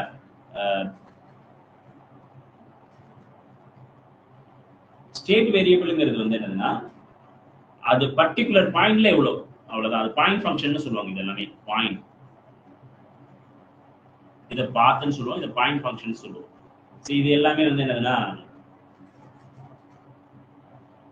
இதுக்கு ஒரு ஷார்ட்கட் இருக்கு. ஆக்சுவலி ஸ்டேட் வேரியபிளுக்கு நான் ஒரு ஷார்ட்கட் யூஸ் பண்ணுவேன். You look like Pavi teacher.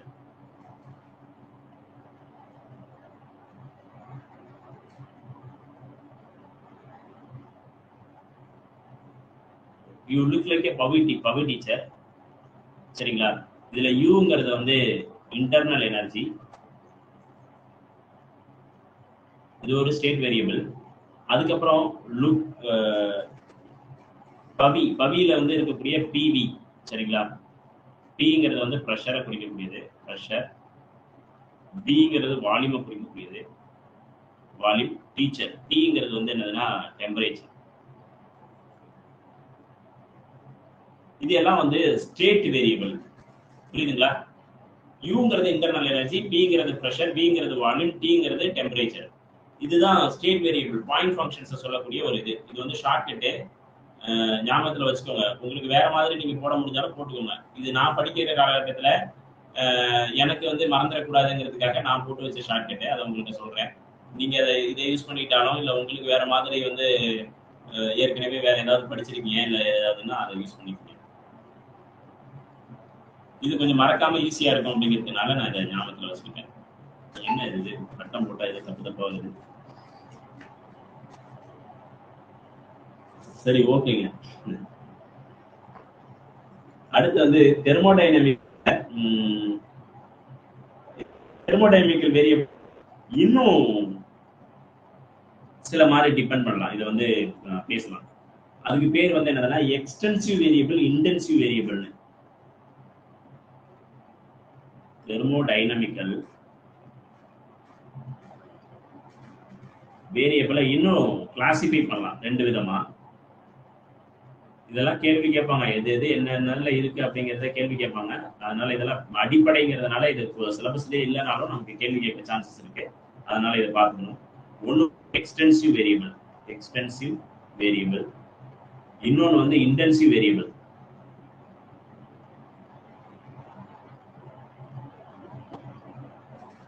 So what are all extensive variable, intensive variable அப்படிங்கிறத பார்க்கணும். quantity of matter, அதுக்கப்புறம் depends upon amount, இதை பொறுத்து இருந்ததுன்னா அது extensive variable. quantity of matter எவ்வளோ இருக்கு அப்படிங்கிறதையும் upon amount இது எப்படி சொல்லலாம், இது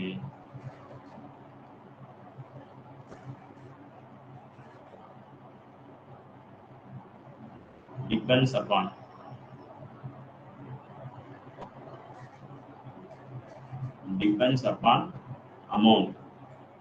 amount of substances, இதை யூஸ் பண்ணி வரக்கூடியது. அதுக்கு அடுத்து வந்து என்னன்னா இது independent of matters and amount, இதுதான் இன்டென்சிவ் வேரியபிள்.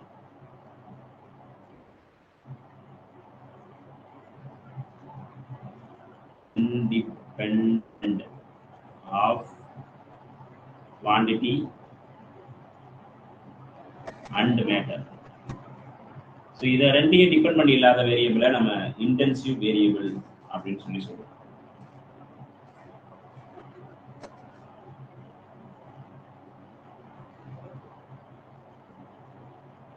இதுக்கு வந்து ஒரு ஷார்ட்கட்ல நான் சொல்லித்தரேன்.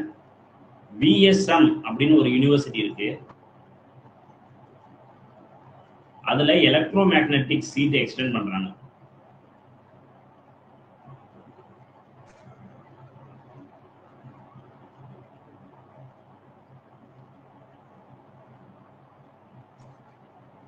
இதுதான் ஷார்ட்கட் மெத்தட். இந்த இதை ஞாபகத்தில் வச்சுக்கிறதுக்கு, ஏன்னா மறந்துடும் எது எதெல்லாம் எக்ஸ்டென்சிவ் எது எதெல்லாம் இன்டென்சிவ்னு மறந்துடும். அதுக்காக சொல்ல வரேன். அதுல இருந்து விங்கிறது வால்யூமை குறிக்குது, உங்களுக்கு தெரியும். விங்கிறது வால்யூமை குறிக்குது, எஸ்ங்கிறது என்ட்ரோபியை குறிக்குது, எம்ங்கிறது மாசை குறிக்குது, யூங்கிறது இன்டர்னல் எனர்ஜி குறிக்குது. விஎஸ்எம் யூனிவர்சிட்டி இது வரைக்கும் சொல்லிட்டோம், சரிங்களா? அதுக்கப்புறம் எலக்ட்ரிக் சார்ஜ், எலக்ட்ரோமேக்னெட்டிக்ங்கிறதுனால it is electric charge. Electric charge ஒன்று. அதுக்கடுத்தது மேக்னடைசேஷன்ஸ். மேக்னெட்டிக்ல இருக்கக்கூடிய மேக்னெட்டிக் வச்சுக்கிட்டோம்னா magnetisation.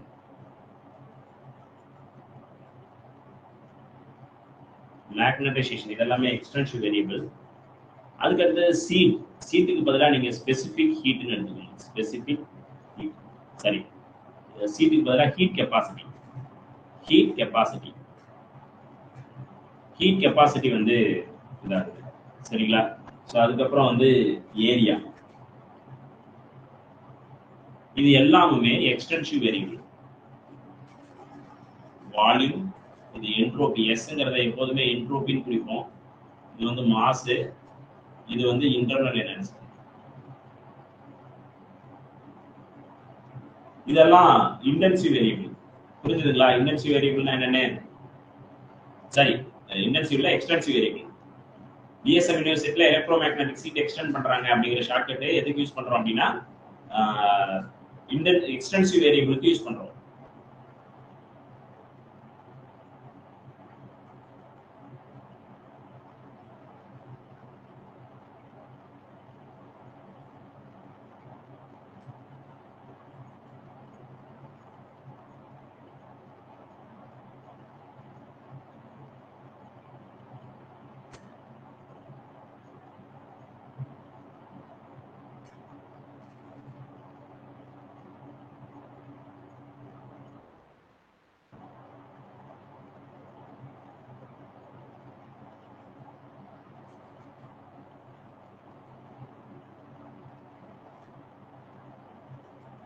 So extensive variable do not depends on the actually இது இன்னொரு விஷயம் எல்லாம் சொல்ல மறந்துட்டேனே.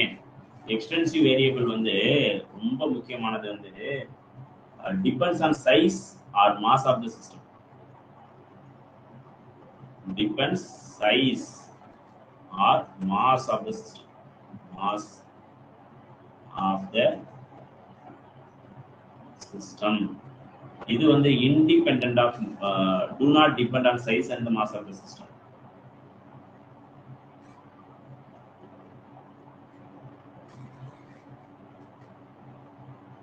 Depends on size and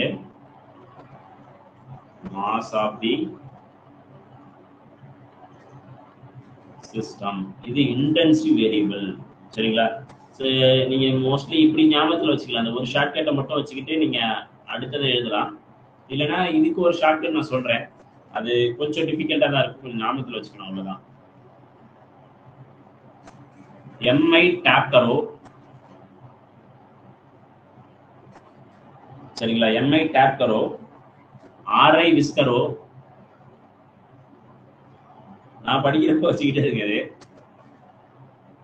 நீ யூஸ் பண்ண முடிஞ்சா யூஸ் பண்ணுங்க, இல்லைன்னா தூக்கி போட்டுருங்க. எஸ்டி இஎம்எஃப் எஸ்வி, சரிங்களா? இது எஸ்டி இஎம்எஃப் எஸ்வி கார்கோ, சரிங்களா? கார்கோ. ஆக்சுவலி இது எல்லாத்த பத்தியும் நான் ஒன்னொன்னா சொல்லிடுறேன், எது எதுல வருதுன்னு.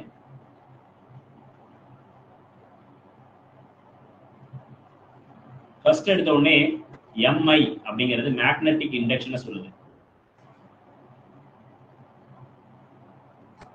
நான் இதை கொஞ்சம் நடுவில் வச்சுக்கிறேன், அப்பதான் இதெல்லாமே இன்டென்சிவ் வேரியபிள். நீங்க மோஸ்ட்லி இந்த பிஎஸ்எம் யூனிவர்சிட்டி எலக்ட்ரோமேக்னெட்டிக் வச்சுக்கிட்டு மீதி எல்லாத்தையுமே வந்து என்ன பண்ணிடலாம், இன்டென்சிவ் வேரியபிள்னு போட்டுடலாம். ஒரு கான்ஃபிடென்ட் வரணுங்கிறதுக்காக நான் இதை சொல்றேன். எம்ஐ அப்படிங்கிறது வந்து என்னதுன்னா மேக்னெட்டிக் இண்டக்ஷன். மேக்னெட்டிக் இண்டக்ஷன்ங்கிறது வந்து என்னதுன்னா it is a intensive variable induction. அதுக்கு அடுத்தது டெம்பரேச்சர், டேப்ல பி பிரஷர். அதுக்கு அடுத்தது சி. சி வந்து ஸ்பெசிபிக் ஹீட். ஹீட் கெப்பாசிட்டி வேற, ஸ்பெசிபிக் ஹீட் வேற. Specific heat, specific heat. ரோங்கிறது வந்து டென்சிட்டி. ஸோ இதுலயே வந்து இத்தனை வார்த்தைகள் வந்தது. டென்சிட்டி அதாவது rho's equal to M by M, sorry M by V, volume, mass per volume சொல்றது. சரிங்களா? இது எல்லாமே. அதுக்கு அடுத்தது இந்த எம்ஐ டேப் கரோ ஆர்ஐ விஸ்கார் அப்படிங்கும்போது இந்த ஆர் இருக்கு பாத்தீங்களா, இந்த ஆறுங்கிறது வந்து ரீஃப்ராக்டிவ் இண்டெக்ஸ் சொல்லக்கூடியது. அதுக்கு அடுத்தது இந்த விஸ்கார்க்குள்ள இருக்கக்கூடியது விஸ்காசிட்டி, விஸ்காசிட்டி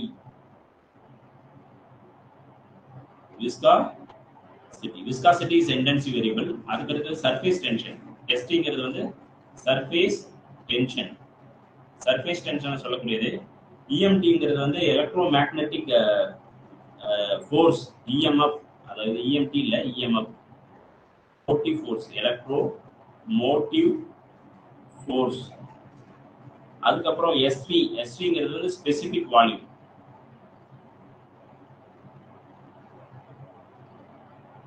சரிங்களா?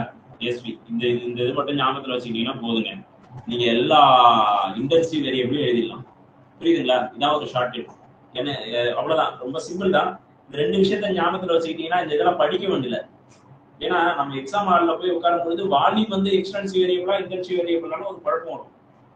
அப்பதான் இந்த ஷார்ட் கட் உதவுமே தவிர மற்ற நேரத்தில் உதவாது. புரியுதுங்களா? ஸோ அப்போ இன்டென்சிவ் வேரியபிள் எக்ஸ்டென்சிவ் வேரியபிள் ஈஸியாக கண்டுபிடிக்கிறது தான் இந்த ஷார்ட் கட். இது நான் படிக்கும்போது யூஸ் பண்ணிக்கிட்ட ஒரு ஷார்ட் கட், அதை உங்களுக்கு சொல்றேன். அவ்வளவுதான். இங்க இது மட்டும் கொஞ்சம் திரும்ப இன்னொரு தடவை சொல்லிடுறேன். எம்ஐ டேப் கரோ ஆர்ஐ விஸ்கார்போ எஸ்டி ஐஎம்எஃப் எஸ்வி அப்படின்னு எடுத்துக்கோங்க. எம்ஐங்கிறது மேக்னெட்டிக் இண்டக்ஷனை சொல்லுது, டிங்கிறது டெம்பரேச்சரை சொல்லுது, பிங்கிறது ப்ரெஷரை சொல்லுது. இதுலயே வந்து இதுல அடுத்து வந்து கார்ப் சி, இந்த சி வந்து என்னதுன்னா ஸ்பெசிபிக் ஹீட், சிவி. சரிங்களா? சிவியை கொடுக்கக்கூடியது ஸ்பெசிபிக் ஹீட். ரோங்கிறது வந்து density, rho capital M by MP, mass per volume. ஆர்ஐங்கிறது வந்து ரீஃப்ராக்டிவ் இண்டெக்ஸ் குறிக்கக்கூடியது. விஸ்கார்ப்புங்கிறது விஸ்காசிட்டியை குறிக்குது. எஸ்டிங்கிறது சர்ஃபேஸ் டென்ஷன், இஎம்எஃப்ங்கிறது எலக்ட்ரோமோட்டிவ் ஃபோர்ஸ், எஸ்விங்கிறது ஸ்பெசிபிக் வால்யூம். ஸோ இப்போ இதுதான் ஒரு தெர்மோடைனமிக்கல் வேரியபிள்ல இன்டென்சிவ் வேரியபிள் எக்ஸ்டென்சிவ் வேரியபிள் வந்து நீங்க மிஸ்டேக் இல்லாம பண்றதுக்கு இது ஒரு ஹெல்ப்ஃபுல்லா இருக்கும் உங்களுக்கு. Okay, I think it is very useful for you. Then next வந்து நம்ம என்ன பண்ணலாம் அப்படின்னா, we move to the next topic. அவ்வளவுதான். தெர்மோடைனமிக்கல் சிஸ்டம், தெர்மோடைனமிக்கை பத்தி பேசியாச்சு, லாஸ் ஆஃப் தெர்மோடைனமிக்ஸ் பத்தி பேசியாச்சு. இப்போ we are going to speak about thermodynamical process.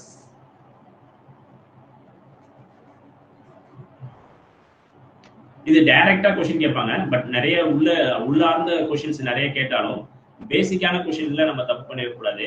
Thermodynamical process. So அது வந்து அதையும் வந்து ஒரு ஈஸியா எப்படி எது கான்ஸ்டன்டா இருக்கும் அப்படிங்கிறதையும் நான் சொல்லி கொடுத்தேன் உங்களுக்கு. எந்த அளவுக்கு முடியுமோ அந்த அளவுக்கு ஈஸியா சிம்பிளிஃபை பண்ணிடலாம். ஒன்று வந்து ஃபர்ஸ்ட் எடுத்தோடனே தெர்மோடைனமிக்கல் ப்ராசஸ்ல தெர்மல் ப்ராசஸ். ரெண்டாவது அடியாபேட்டிக். மூணாவது வந்து ஐசோகோரிக். 4 வந்து ஐசோபாரிக். அடுத்து வந்து isotropic. Adiabatic, isochoric, isobaric, isotropic. இங்க இடம் விட்டு எழுதிட்டோம் இதுலயோ. ஐசோட்ரோபிக் இதாங்க ரொம்ப முக்கியமானது. இதுல ஒவ்வொன்றா பத்தி நம்ம டீட்டெயிலா தெரிஞ்சு வச்சிருந்தோம்னா நமக்கு கொஞ்சம் ஈஸியா இருக்கும். அவ்வளவுதான்.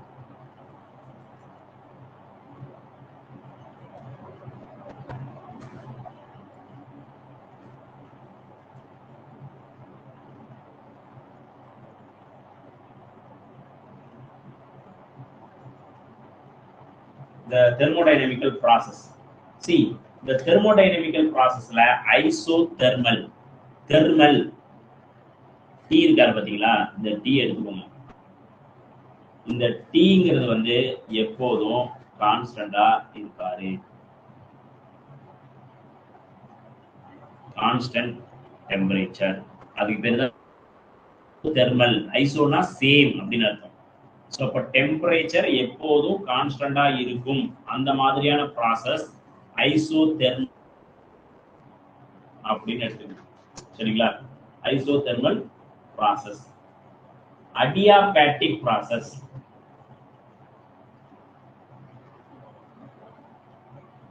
ஸோ ஒருத்தர் அடிச்சாதான் இன்டர்னலா பண்ணிவாங்க. சரிங்களா? ஒருத்தர் அடிச்சாதான் அவங்க இன்டர்னலா பண்ணிவாங்க. அதுக்கு பேரு அடியாபேட்டிக் ப்ராசஸ். என்னன்னா இன்டர்னல் எனர்ஜி சேஞ்ச் ஆகாது. இன்டர்னல் அடியா ஐ இருக்கா, இந்த ஐ எடுத்து எழுதிக்கோங்க. Internal energy energy. இதுல மட்டும்தான் 2 ஐ இருக்கும். அதனால எதுல டை ஐ இருக்கோ, அது 2 ஐஸ் இருக்கோ, அதுதான் வந்து என்னது இன்டர்னல் எனர்ஜி கான்ஸ்டன்ட். அதுதான் அடியாபேட்டிக். இப்படி ஞாபகத்துல வச்சுக்கோங்க. இன்டர்னல் எனர்ஜி அடியாத மாடு படியாது. ஸோ அடியாத மாடு படியாதுன்னா இப்போ அடிச்சு அதுக்கப்புறம் தான் அது இதாகும். ஸோ இன்டர்னல் எனர்ஜி கான்ஸ்டன்டா இருக்கும். இதுக்கு பேர் அடியாபேட்டிக் ப்ராசஸ். சார் இன்டர்னல் எனர்ஜிங்கிறத விட அது கூட வேரி ஆக சான்ஸ் இருக்கு. ஆமா, இன்டர்னல் எனர்ஜி இல்லது ஹீட். அடியாபேட்டிக்ல வந்து ஹீட். சரிங்களா? ஹீட் கான்ஸ்டன்டா இருக்கும். அது பேர் அடியாபேட்டிக் ப்ராசஸ். ஹீட்ல எந்த வித மாற்றமும் நடக்காது. அதுக்கு அடுத்து இருக்கு ஐசோகோரிக். கோரி ஒரு வில்லன். நான் இதை வந்து அப்படிதான் ஞாபகத்துல வச்சுக்கிட்டேன். கோரி ஒரு வில்லன். வில்லன்ங்கிறது வால்யூம். அப்ப இங்க வந்து volume constant.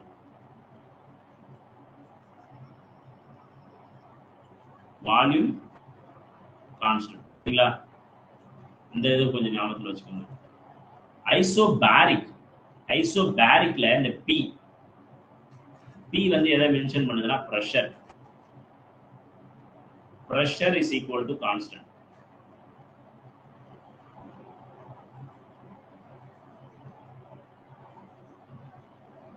Isotropic. Substance. Trope na ஒரே மாதிரி இருக்குது. கான்ஸ்டன்டா இருக்கு. சோ இதுக்கு பேர் ஐசோட்ரோபிக். பேரிக்ல பிரஷர், ஐசோட்ரோபிக். சி இது மேக்ஸ்ல ஃபாலோவிங்ல கேள்வி கேட்பாங்க. இந்த மாதிரி தான். இது உங்களுக்கு இந்த ப்ராசஸ் 3 ப்ராசஸ் உங்களுக்கு நல்லா தெரிஞ்சிருச்சு. இந்த ப்ராசஸ் எல்லாத்துலயும் எது என்னென்ன இருக்கு அப்படிங்கிறது தெரிஞ்சிருச்சுன்னா நீங்க என்ன பண்ணலாம், ஈஸியா எந்த வித மிஸ்டேக்கும் பண்ணாம சிம்பிளா ஆன்சரை போட்டு அப்படியே அழகா வந்துடலாம். உங்களுக்கு மிஸ்டேக்கே நடக்காது, வாய்ப்பே இல்லை. எங்க நடக்கிறது மிஸ்டேக்? ஸோ ஐசோதெர்மல்ங்கிறது கான்ஸ்டன்ட் இன் டெம்பரேச்சர், அடியாபேட்டிக்ங்கிறது கான்ஸ்டன்ட் இன் ஹீட், ஐசோகோரிக்ங்கிறது வால்யூம் கான்ஸ்டன்ட், ஐசோபாரிக்ல கோரி ஒரு வில்லன் அப்படின்னு ஷார்ட் வச்சுக்கோங்க. ஐசோபாரிக்ல ப்ரெஷர் கான்ஸ்டன்ட். ஐசோட்ரோபிக்ல வந்து சப்ஸ்டன்சஸ் வந்து கான்ஸ்டன்டா இருக்கும். Substances cannot be changed.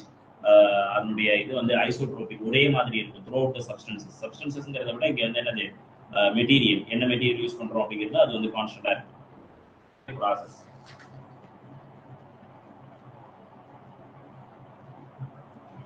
Sometimes இந்த ஐசோகோரிக் ப்ராசஸ் ஐசோமெட்ரிக் ப்ராசஸ்னு சொல்லுவாங்க. சரிங்களா? சம்டைம்ஸ் வந்து என்ன சொல்லுவாங்க, ஐசோகோரிக் ப்ராசஸ ஐசோமெட்ரிக் ப்ராசஸ்னு சொல்ல சான்சஸ் இருக்கு. அந்த மாதிரி சொல்லும்போது நீங்க குழப்பம் அடைய வேண்டாம்.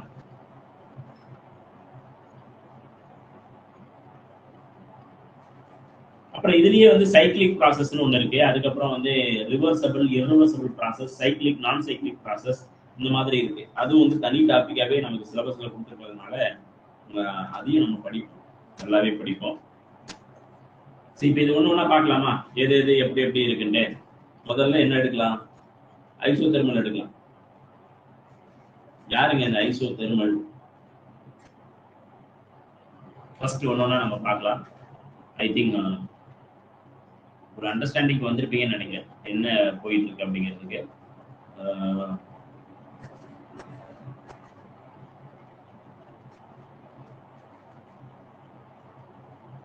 ரொம்ப 2 மாசம் இருக்கு உங்களுக்கு, பெரிய டைம் பீரியடு. இன்னும் 2 மாசம் இருக்கு, அதுதான் ஆச்சரியம். ஸோ இந்த 2 மாசத்துல நிறைய விஷயங்கள் படிக்கலாம். நம்மளால முடியலன்னா வேற யாரால முடியும் அப்படின்னு படிங்க, கண்டிப்பா படிக்கலாம். 2 மாசம் வந்து பெரிய விஷயம். இருக்கிறதுல வந்து ரொம்ப அதிகபட்ச டைம் கிடைக்குது நோட்டிபிகேஷனுக்கு. இதுல இருந்து 2 மாசம் நமக்கு எக்ஸாமுக்கு டைம் இருக்குன்னா நம்ம எவ்வளவு பெரிய இதுல இருக்கும். இதை தாண்டியே தள்ளி போக சான்சஸ் இருக்கு. அதை நம்ப வேண்டாம் நீங்க, அப்படி சொல்லக்கூடாது நானு. இருந்தாலும் அப்படி கூட ஒரு சான்ஸ் இருக்கு. ஆனாலும் நம்ம என்ன பண்ண போறோம்னா we have to complete before ஒரு 10 டேஸ்க்கு முன்னால சிலபஸ் எல்லாத்தையும் கரைச்சு முடிச்சுட்டு நம்ம உட்காந்துக்கணும். 10 நாள் அப்படியே நிம்மதியா எப்படா பரிச்சை விட நான் பாத்துக்கிறேன் அப்படின்னு உட்காந்துக்கணும். அந்த மாதிரி வந்து களத்துல இறங்குங்க. கொஞ்சம் தீவிரமா படிச்சீங்கன்னா கண்டிப்பா அச்சீவ் பண்ண முடியும் விஷயம் தான். ரொம்ப எளிமையானது. ஒரே ஒரு சின்ன கொஞ்சம் போது அண்டர்ஸ்டாண்டிங்கோட நீங்க உள்ள போனீங்கன்னா கண்டிப்பா என்ன பண்ணிடலாம், இதை கிளியர் பண்ணிடலாம். யாரும் பயந்துடாதீங்க. ரொம்ப டஃப்பா இருக்கு கொஸ்டின். நம்ம டெஸ்ட் வந்து கொஞ்சம் டஃப்பா தான் வைப்போம். டெஸ்ட் கொஸ்டின் வந்து எல்லாமே டஃப்பா தான் இருக்கும். அதனால கொஞ்சம் பயந்துடாதீங்க. ஐயோ 40 மார்க் தான் வருது, 50 மார்க் தான் வருது, என்னடா இது அப்படின்னு. சரிங்களா? அதெல்லாம் வந்து 50 மார்க்குங்கிறது வந்து உங்களுடைய 100க்கு 100 அந்த இதுல எடுக்கிறதுக்கான வாய்ப்பு கொடுக்க போகுது. ஏன்னா நம்ம வந்து அந்த டஃப்பா எடுத்து அதெல்லாம் டிஸ்கஸ் பண்ணும்போது நிறைய விஷயம் சொல்லி தர போறோம். எப்படி மிஸ்டேக் நீங்க பண்றீங்க, என்ன மாதிரி மிஸ்டேக்ஸ் ஆகும் அப்படிங்கிற விஷயத்தெல்லாம் நம்ம we will discuss in the future. ஓகேவா? ஒன்னொன்னா கொஸ்டின் பேப்பர் டிஸ்கஷன்ல நம்ம பண்ணலாம். இப்போ வந்து ஐசோதெர்மல் ப்ராசஸ் பத்தி பார்க்கலாம். ஐசோதெர்மல் ப்ராசஸ்ங்கிறது வந்து தெர்மல், நான் என்ன சொல்லியிருக்கேன், டி இல்லையா? டிங்கிறது வந்து டெம்பரேச்சர் கான்ஸ்டன்ட்.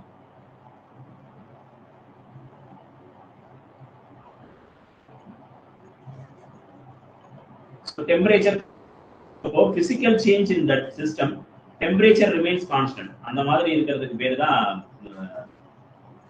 Isothermal process. எப்படி சொல்லலாம்,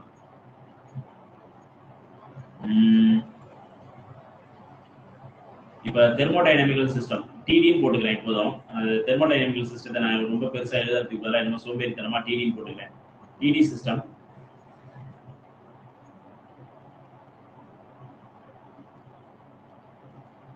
undergoes a physical change.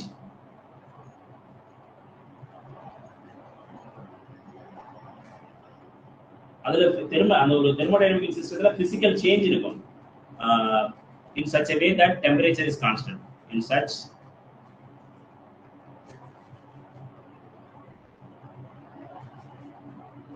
temperature remains constant.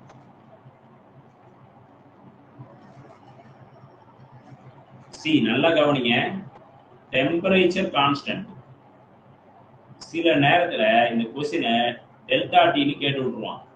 அப்ப அதனுடைய மதிப்பு 0.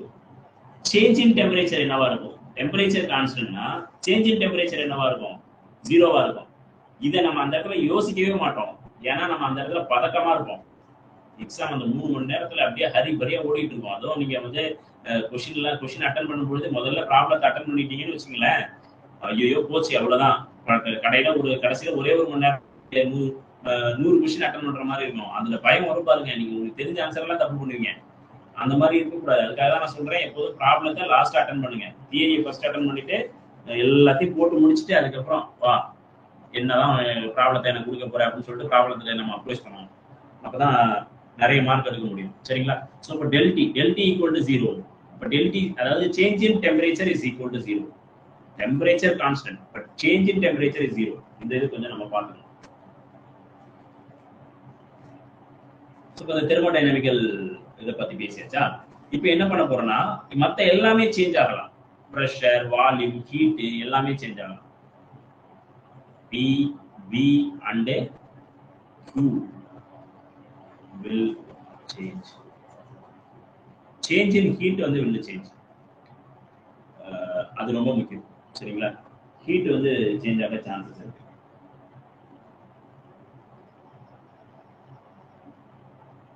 இதெல்லாம் நடக்கும். சரிங்களா? இங்க வந்து ரொம்ப ஒரு பெரிய ஒரு குழப்பம் வரும் உங்களுக்கு. டெம்பரேச்சர் டெல் கியூ எப்படி, அப்ப டெல் கியூ அதாவது ஹீட் எப்படி சேஞ்ச் ஆகும் அப்படின்னு சொல்லி பார்க்கணும். இந்த ஹீட் வந்து என்ன ஆகும்னா இன்டர்னல் எனர்ஜியை கன்வெர்ட் பண்ணிடும். இன்டர்னல் எனர்ஜியை மாத்திட்டு டெம்பரேச்சரை எந்த வித டிஸ்டர்பன்ஸும் பண்ணாது.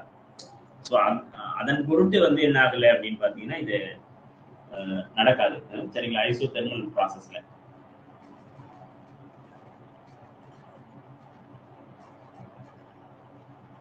ஸோ இப்போ இந்த தெர்மோடைனமிக்கல் ப்ராசஸ்ல வால் எப்படி இருக்கணும்?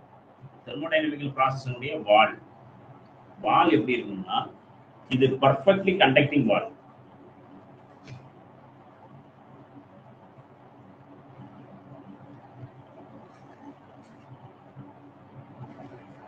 வெளியில இருக்கக்கூடிய சப்ஸ்டன்சஸோட இது ஈஸியா கண்டக்ட் பண்ற மாதிரி ஹீட் பிட்வீன் சரௌண்டிங்க்கும் இதுக்கும் இடையில இருந்து என்ன இருக்குன்னா கண்டக்டிங் வால்ஸ். கண்டக்டிங் வால்ஸ்ங்கிறது வந்து heat can exchange anyway any time எப்படி வேணாலும் கண்டக்ட் ஆகும் அப்படிங்கறத சொல்றது. இது வந்து ஆக்சுவலி இன்னொரு ரொம்ப முக்கியமான process. It is a slow process. It is a slow process. ரொம்ப முக்கியங்க. அடியாபேட்டிக் ஃபாஸ்டா இருக்கும், குயிக்கா இருக்கும். ஆனா ஐசோதெர்மல் ஸ்லோவா இருக்கும். சரிங்களா? ஐசோதெர்மல் ஸ்லோவா இருக்கும்.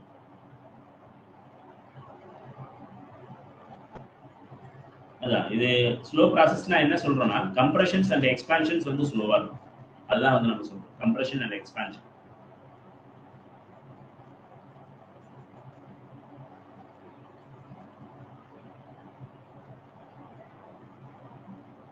ஆக்சுவலி என்னன்னா இது ஃபாஸ்டா இருந்துச்சுன்னா ஹீட்டை இன்க்ரீஸ் பண்ணிடும், டெம்பரேச்சரை இன்க்ரீஸ் பண்ணிடும். இது ஸ்லோவா இருக்கிறதுனால தான் டெம்பரேச்சர் இன்க்ரீஸ் ஆகல. இது வந்து குவாசி ஸ்டாட்டிக் ப்ராசஸ்னு சொல்லுவாங்க, குவாசி ஸ்டாட்டிக் கண்டிஷன்ஸ் சொல்லுவாங்க. அப்படியே பொறுமையா ஏறும். பொறுமையா ஏறும்பொழுது டெம்பரேச்சர் மாறாது. புரியுதுங்களா இந்த விஷயம்? அப்போ ஈக்குவேஷன்ஸ் ஆஃப் ஸ்டேட் அப்படி பார்த்தோம்னா இந்த இதுக்கு ஈக்குவேஷன்ஸ் ஆஃப் ஸ்டேட் பார்த்தோம்னா பிவி நமக்கு தெரியும். PVC equal to NRT. PVC equal to என்ஆர்டிங்கிறது வந்து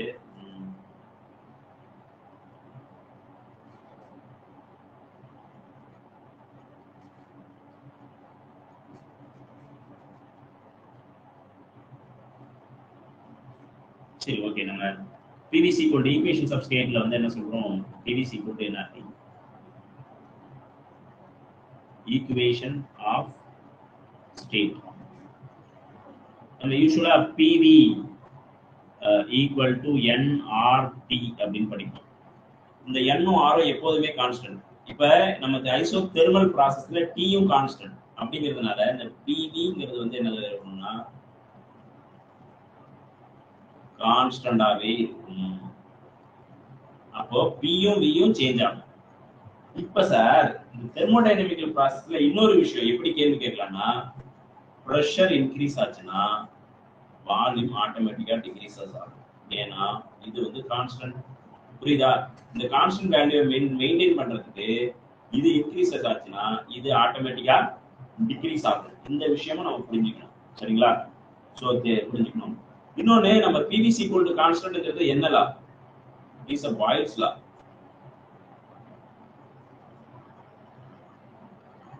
Boyle's law இல்லையா? சோ Boyle's law ஒபே பண்ணுது. ஐசோதெர்மல் ப்ராசஸ் எதை ஒபே பண்ணுது? Boyle's law ஒபே பண்ணுது அப்படின்னு சொல்றோம். Isothermal process obeys Boyle's law அப்படின்னு சொல்லலாம். அப்ப பிவிசி ஈக்குவல் டு கான்ஸ்டன்ட்னா P1 V1 is equal to P2 V2. இந்த ஃபார்முலாவை யூஸ் பண்ணிக்கலாம். ரெண்டு சிஸ்டம் இருக்குன்னா ரெண்டு சிஸ்டமும் வந்து ஐசோதெர்மல் ஈக்குலிபிரியத்துல இருக்கு அப்படின்னா ஐசோதெர்மல் ஈக்குலிபிரியம்னா நீங்க என்ன பண்ணலாம்? P1 V1 is equal to P2 V2 அப்படின்னு எடுத்து எழுதிக்கலாம்.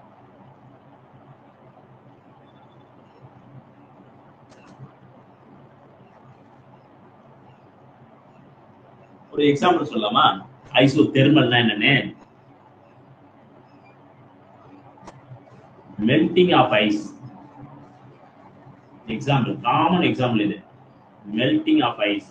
Melting of ice at 0 degree Celsius. Boiling of water at 100 degree Celsius.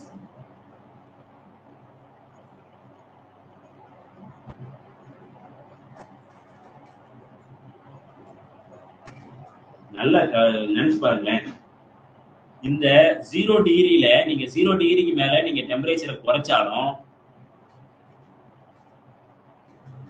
அந்த ஐஸ் வந்து என்னவா இருக்கும்? டெம்பரேச்சர் குறையாது. ஆக்சுவலி ஐஸோட டெம்பரேச்சர் அதுக்கப்புறம் குறையவே கிடையாது. ஐஸ் அவ்வளவுதான் இல்லையா? பாயிலிங் பாயிண்ட் ஆஃப் வாட்டர் வந்து பார்த்தாலும் உங்களுக்கு 100 டிகிரி செல்சியஸ் அவ்வளவுதான்.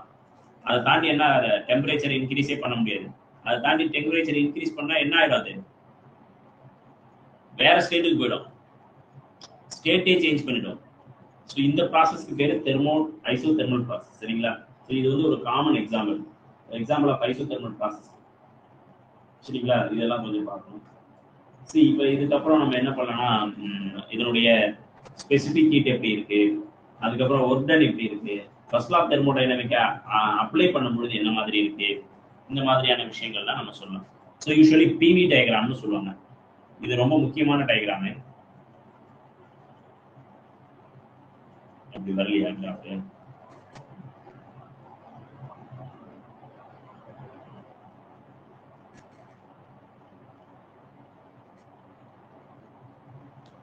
காப்பி பண்ணி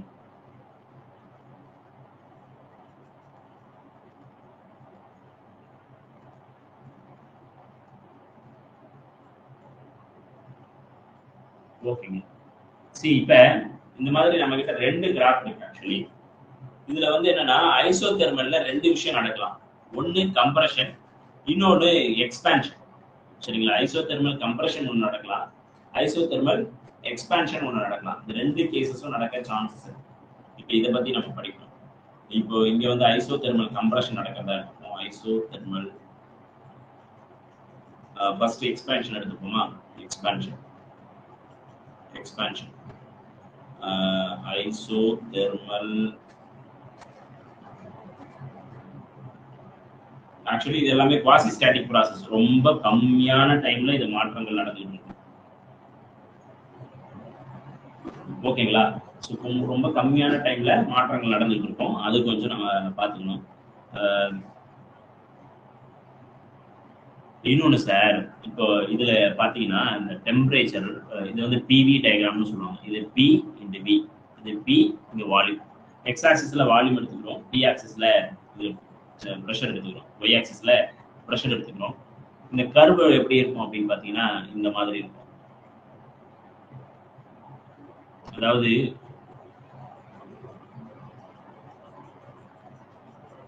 இது ஆக்சுவலி என்னன்னா the flow of work done என்ன மாதிரி இருக்கும் அப்படின்னு பாத்தீங்கன்னா, வால்யூம் இன்க்ரீசஸ் ஆக ப்ரெஷர் குறையும். இங்கே அதே மாதிரி தான். இது வந்து ப்ராசஸினுடைய டைரக்ஷன்ஸ் வந்து என்ன ஆகும்னா மாறி வரும். கம்ப்ரஷனுக்கும் எக்ஸ்பான்ஷனுக்கும் உள்ள வித்தியாசம் இந்த ஏரோ தான். வேற நம்ம எதை வச்சும் இதை என்ன பண்ண முடியாது, வேரி பண்ணி காட்ட முடியாது. சரிங்களா? வேரி பண்ணி காட்ட முடியாது. இப்போ என்னன்னா இதனுடைய கிராஃப் வந்து எப்படி இருக்கும்னா, இது வந்து T1 எடுத்துக்கலாம். டெம்பரேச்சர் 1ல இது இந்த மாதிரி இருக்கு. டெம்பரேச்சர் 2ல என்ன ஆகும்னா இது இந்த மாதிரி கிராஃப் மாறும், மேல போகும். டெம்பரேச்சர் 3ல வந்து மேல போகும். T3 இதுல என்ன அர்த்தம் சார் அப்படின்னு பாத்தீங்கன்னா, T1 வந்து ரொம்ப கம்மியா இருக்கும் டெம்பரேச்சர், T2 வந்து அதை விட அதிகமா இருக்கும், T3 அதை விட அதிகமா இருக்கும். கிராஃப் வந்து சம்டைம்ஸ் இப்படி கேள்வி கேட்கலாம், எது அதிகமான டெம்பரேச்சர்ல இருக்கு, இது ஏ, இது பி, இது சின்னு மார்க் பண்ணிடுவாங்க. மார்க் பண்ணிட்டு which one is have the higher temperature இந்த டயக்ராம் அப்படின்னு சொல்லி கேட்கறதுக்கு சான்சஸ் இருக்கு. அந்த மாதிரி கேட்கும்போது கேட்டாலும் நீங்க என்ன பண்ணணும், இதை யூஸ் பண்ணிக்கணும். சரிங்களா? ஸோ இப்போ பிவி வந்து இந்த மாதிரி தான் மாறுது அப்படிங்கிறத நம்ம புரிஞ்சுக்கணும். ஒரு விஷயம்.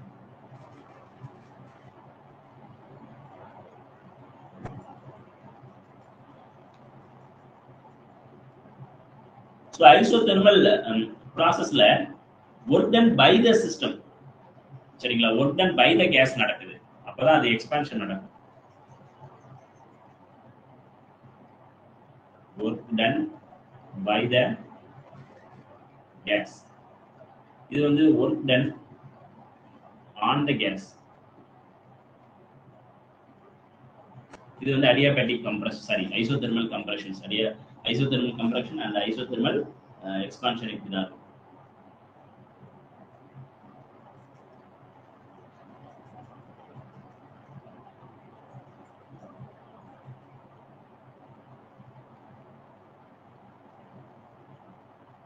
சார் இதுல ரொம்ப முக்கியமானது சார், இந்த இதுல வந்து என்னதுன்னா Q வேல்யூ இருக்கு பாத்தீங்களா, இந்த Q வேல்யூ கிரேட்டர் தென் 0வா இருக்கும், ஒர்க் டனும் கிரேட்டர் தென் 0வா இருக்கும்.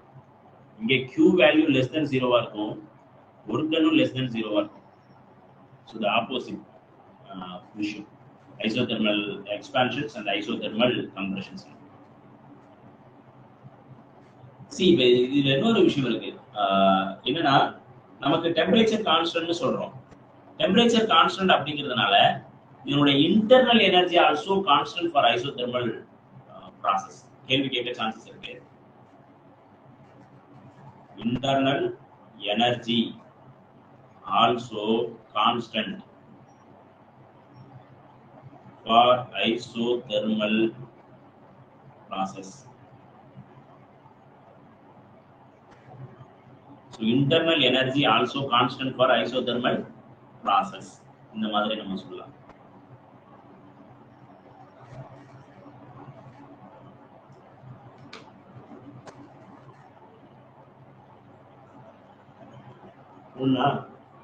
இப்போ வந்து நம்ம specific heat of the gas during the isothermal process என்ன கேள்வி கேட்க சான்ஸ் இருக்கு. சரிங்களா? Specific heat during isothermal process is infinite. சரிங்களா? So infinite என்பது specific heat நம்ம எப்படி வரையறுப்போம்? C is equal to Q divided by delta T ன்னு சொல்லுவோமா? See இங்க delta T க்கு பதிலா delta T ங்கிறது என்ன 0 சொல்லிருக்கோம். delta T is equal to 0 அப்படினா இது என்ன ஆகும்? Q divided by 0. Q divided by 0 என்னது? C is equal to infinity. C is equal to infinity. ஒரு isothermal process உடைய specific heat வந்து infinite இருக்கும். Isothermal change. சரிங்களா? So specific heat of the gas during the isothermal change வந்து என்னது? It is a 0. இதெல்லாம் பார்க்கணும்.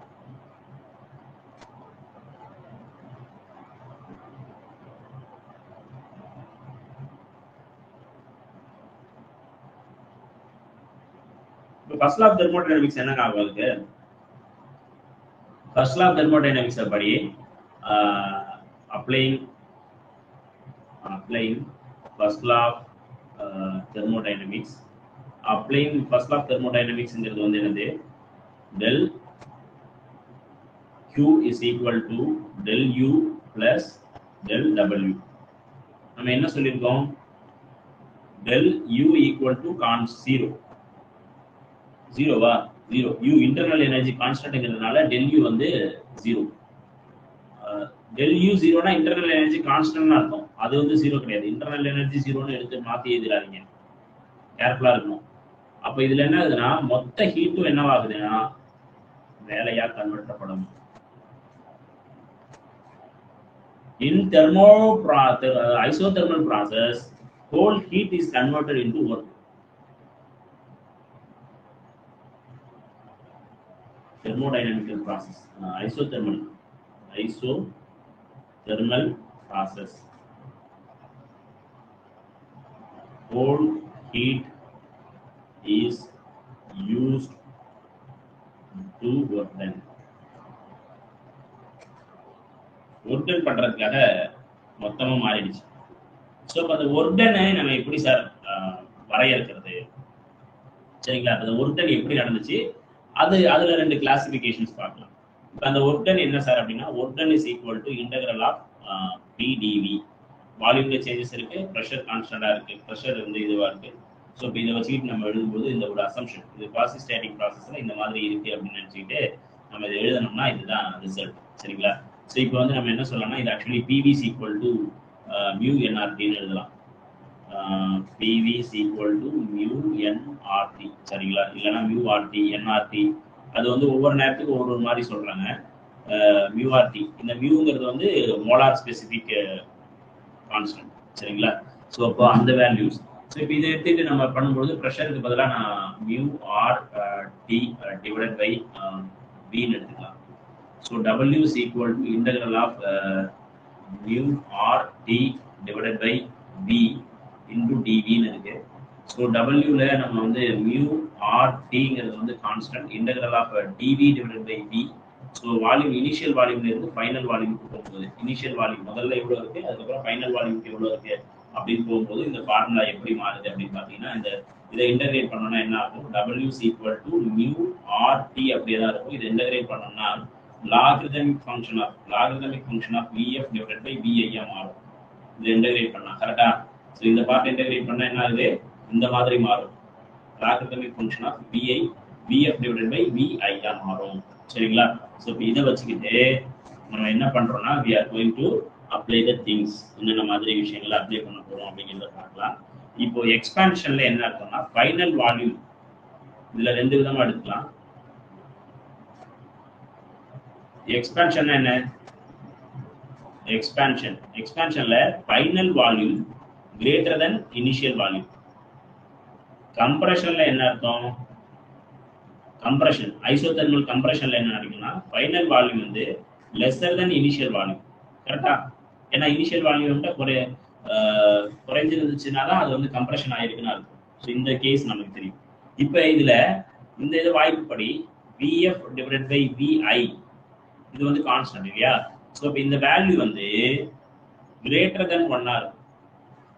கிரேட்டர் தென் 1 இருக்கிறதுனால இந்த logarithmic function of VF divided by VI-யும் கிரேட்டர் தென் 1 இருக்கும்.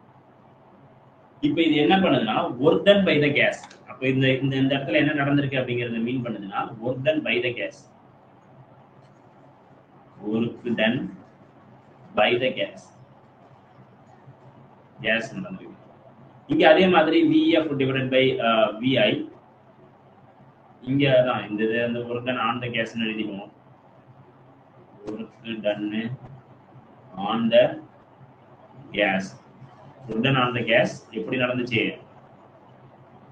VF divided by VI lesser than 1 or logarithmic function of VF divided by VI வந்து என்னது? lesser than 1.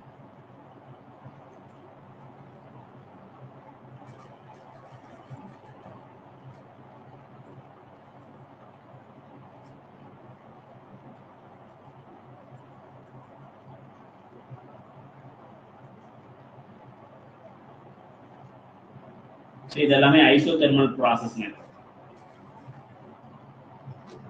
ஐ திங்க் பக்காவா உங்களுக்கு ஐசோதெர்மல் ப்ராசஸ் பத்தி தெரிஞ்சிருக்கும்னு நினைக்கிறேன். First law of thermodynamics apply பண்ணும்போது இதுதான்.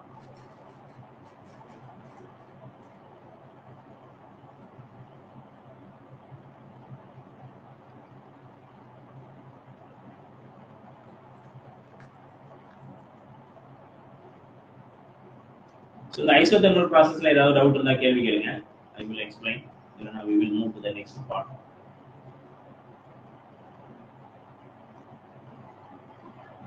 Sometimes இந்த क्वेश्चனை மாத்தி கேட்கிறதுக்கு சான்சஸ் இருக்குங்க. இந்த மாதிரி இருக்கு. அந்த ஒர்க் டன் வந்து இந்த மாதிரி ஃபார்முலா, ஆக்சுவலி இதான் ஃபார்முலா, நமக்கான ஃபார்முலா, ஒர்க் டனுக்கான ஃபார்முலா தான்.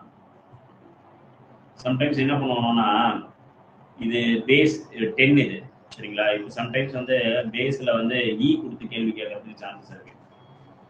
சரி, பேஸ் E இது actually base E, logarithmic of base E. Logarithmic of 10 கொடுத்து கேள்வி கேட்டா நீங்க என்ன பண்ணா 2.303 into mu r t 1. அந்த இது யூசுவலா நமக்கு தெரிஞ்சதுதான், பேசிக் அடிப்படை இதுதான். 10 log 10 VF divided by VI. So E கொடுக்கும்போது இந்த மாதிரி இந்த ஃபார்முலா யூஸ் பண்ணுங்க. 10 கொடுக்கும்போது 2.303 மல்டிப்ளை பண்ணிக்கணும். அதுல கொஞ்சம் போட்டோ விட்டுறாதீங்க, விட மாட்டீங்க, நம்பிக்கை இருக்கு, பார்க்கலாம். முடிஞ்ச அளவுக்கு நம்ம கிறிஸ்டல் கிளியரா தான் கொடுக்குறோம் கண்டென்ட். கொஞ்சம் சரியா வாட்ச் பண்ணி நீங்க பண்ணுங்க. ரொம்ப டைம் ஆயிடுச்சுன்னு நினைக்கிறேன். ஓகே, இன்னைக்கு கிளாஸ் வந்து we will close now. We will discuss tomorrow. சரிங்களா? ஸோ கொஞ்சம் நல்லா படிங்க. டெஃபினட்டா வந்து போஸ்டிங் ஈஸியா வாங்கிடலாம். ரொம்ப ஈஸி தான். நீங்க வந்து அதை கஷ்டம்னு நினைச்சீங்கன்னா கண்டிப்பா அது உங்களை மேலும் மேலும் பயமுறுத்திட்டே இருக்கும். நிறைய படிக்கலன்னு நினைச்சாலும் அது மேலும் மேலும் உங்களை பயமுறுத்திட்டே இருக்கும். ஸோ அதனால அந்த விஷயத்த விட்டாதீங்க, கொஞ்சம் படிங்க. கொஞ்சம் இங்க பரவாயில்ல, இன்னைக்கு ரொம்ப ஹாப்பி. எனக்கு இவ்வளோ பேர் இருக்கீங்க கிளாஸ்ல இருந்ததே எனக்கு பெரிய ஆச்சரியம் தான். 21 மெம்பர்ஸ் அப்படியே இருந்துருக்கீங்க, யாருமே போகாம. இதே மாதிரி எல்லா கிளாஸும் கவனிச்சிங்கன்னா கண்டிப்பா 21 பேருமே போஸ்டிங் வாங்கிடுவீங்க. எனக்கு நம்பிக்கை இருக்கு. உங்களுக்கு எந்த அளவுக்கு இருக்குன்னு தெரியல, பார்க்கலாம்.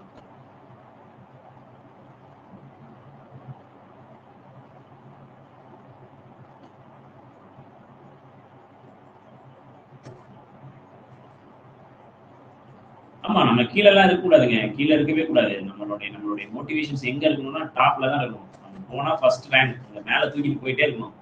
இங்க கேஸ்ட் அது இது எதுவுமே வேண்டாம், நமக்கு டாப்ல இருக்கணும், அவ்வளவுதான். டாப் மார்க் வாங்கிட்டு டாப்ல உட்காந்துட்டு நம்ம பாட்டி ஃப்ரீயா உட்காந்துருக்கலாம். சரிங்களா? ஸோ அப்படியே நம்ம அதில் தடிக்க விழுந்தாலும் கேஸ்டில் தான் விழுவோம், அதை தாண்டி விழுறதுக்கு வாய்ப்பே இல்லை. ஸோ அதனால நம்ம என்ன பண்ணணும்னா we have to target on the first mark, no comparison with us. எல்லாரை விட நான் அதிகமாக எடுக்கணும், அவ்வளோதான், நான் தான் அங்கே டாப்ல இருக்கணும் அப்படிங்கிற ஒரு வெறி இருந்துச்சுன்னா கண்டிப்பாக எடுக்கலாம். இதெல்லாம் சாதாரண விஷயம் தான், பண்ணலாம், பண்ணுங்க, ஒன்றுனா நம்ம பண்ணுவோம், சேர்ந்தே பண்ணலாம். முடிஞ்ச அளவுக்கு என்னால் எந்த அளவுக்கு நான் இது பண்ண முடியுமோ அந்த அளவுக்கு உங்களுக்கு பண்ணித்தரேன். கொஞ்சம் நீங்களும் அதே மாதிரி கோஆப்ரேட் பண்ணி கொஞ்சம் நல்லா படிச்சிங்கன்னா ஆல்வேஸ் ஈஸியாக கொஞ்சம் பண்ணிட முடியும். கொஞ்சம் தீவிரமாக படிங்க. All the best. நல்லா படிங்க. நாளைக்கு பார்க்கலாம். நாளைக்கு கிளாசிக்கல் மெக்கானிக்ஸ் டே டைமில் கிளாசிக்கல் மெக்கானிக்ஸ் யூனிட் டெஸ்ட்டை வந்து டிஸ்கஸ் பண்ணுவோம். அதுக்கப்புறம் அதுக்கு தகுந்த மாதிரி நம்ம அதில் எப்படி முடிக்கிறோம் அப்படிங்கிறதுக்கு தகுந்த மாதிரி ஈவினிங் கிளாஸை பிளான் பண்ணிக்கலாம். Thank you to all. Will see in the next class. ஏதாவது டவுட் இருந்தால் கேட்டுக்கோங்க. சாரி, அதை கேட்காம உங்களுக்கு மறந்துட்டேன்.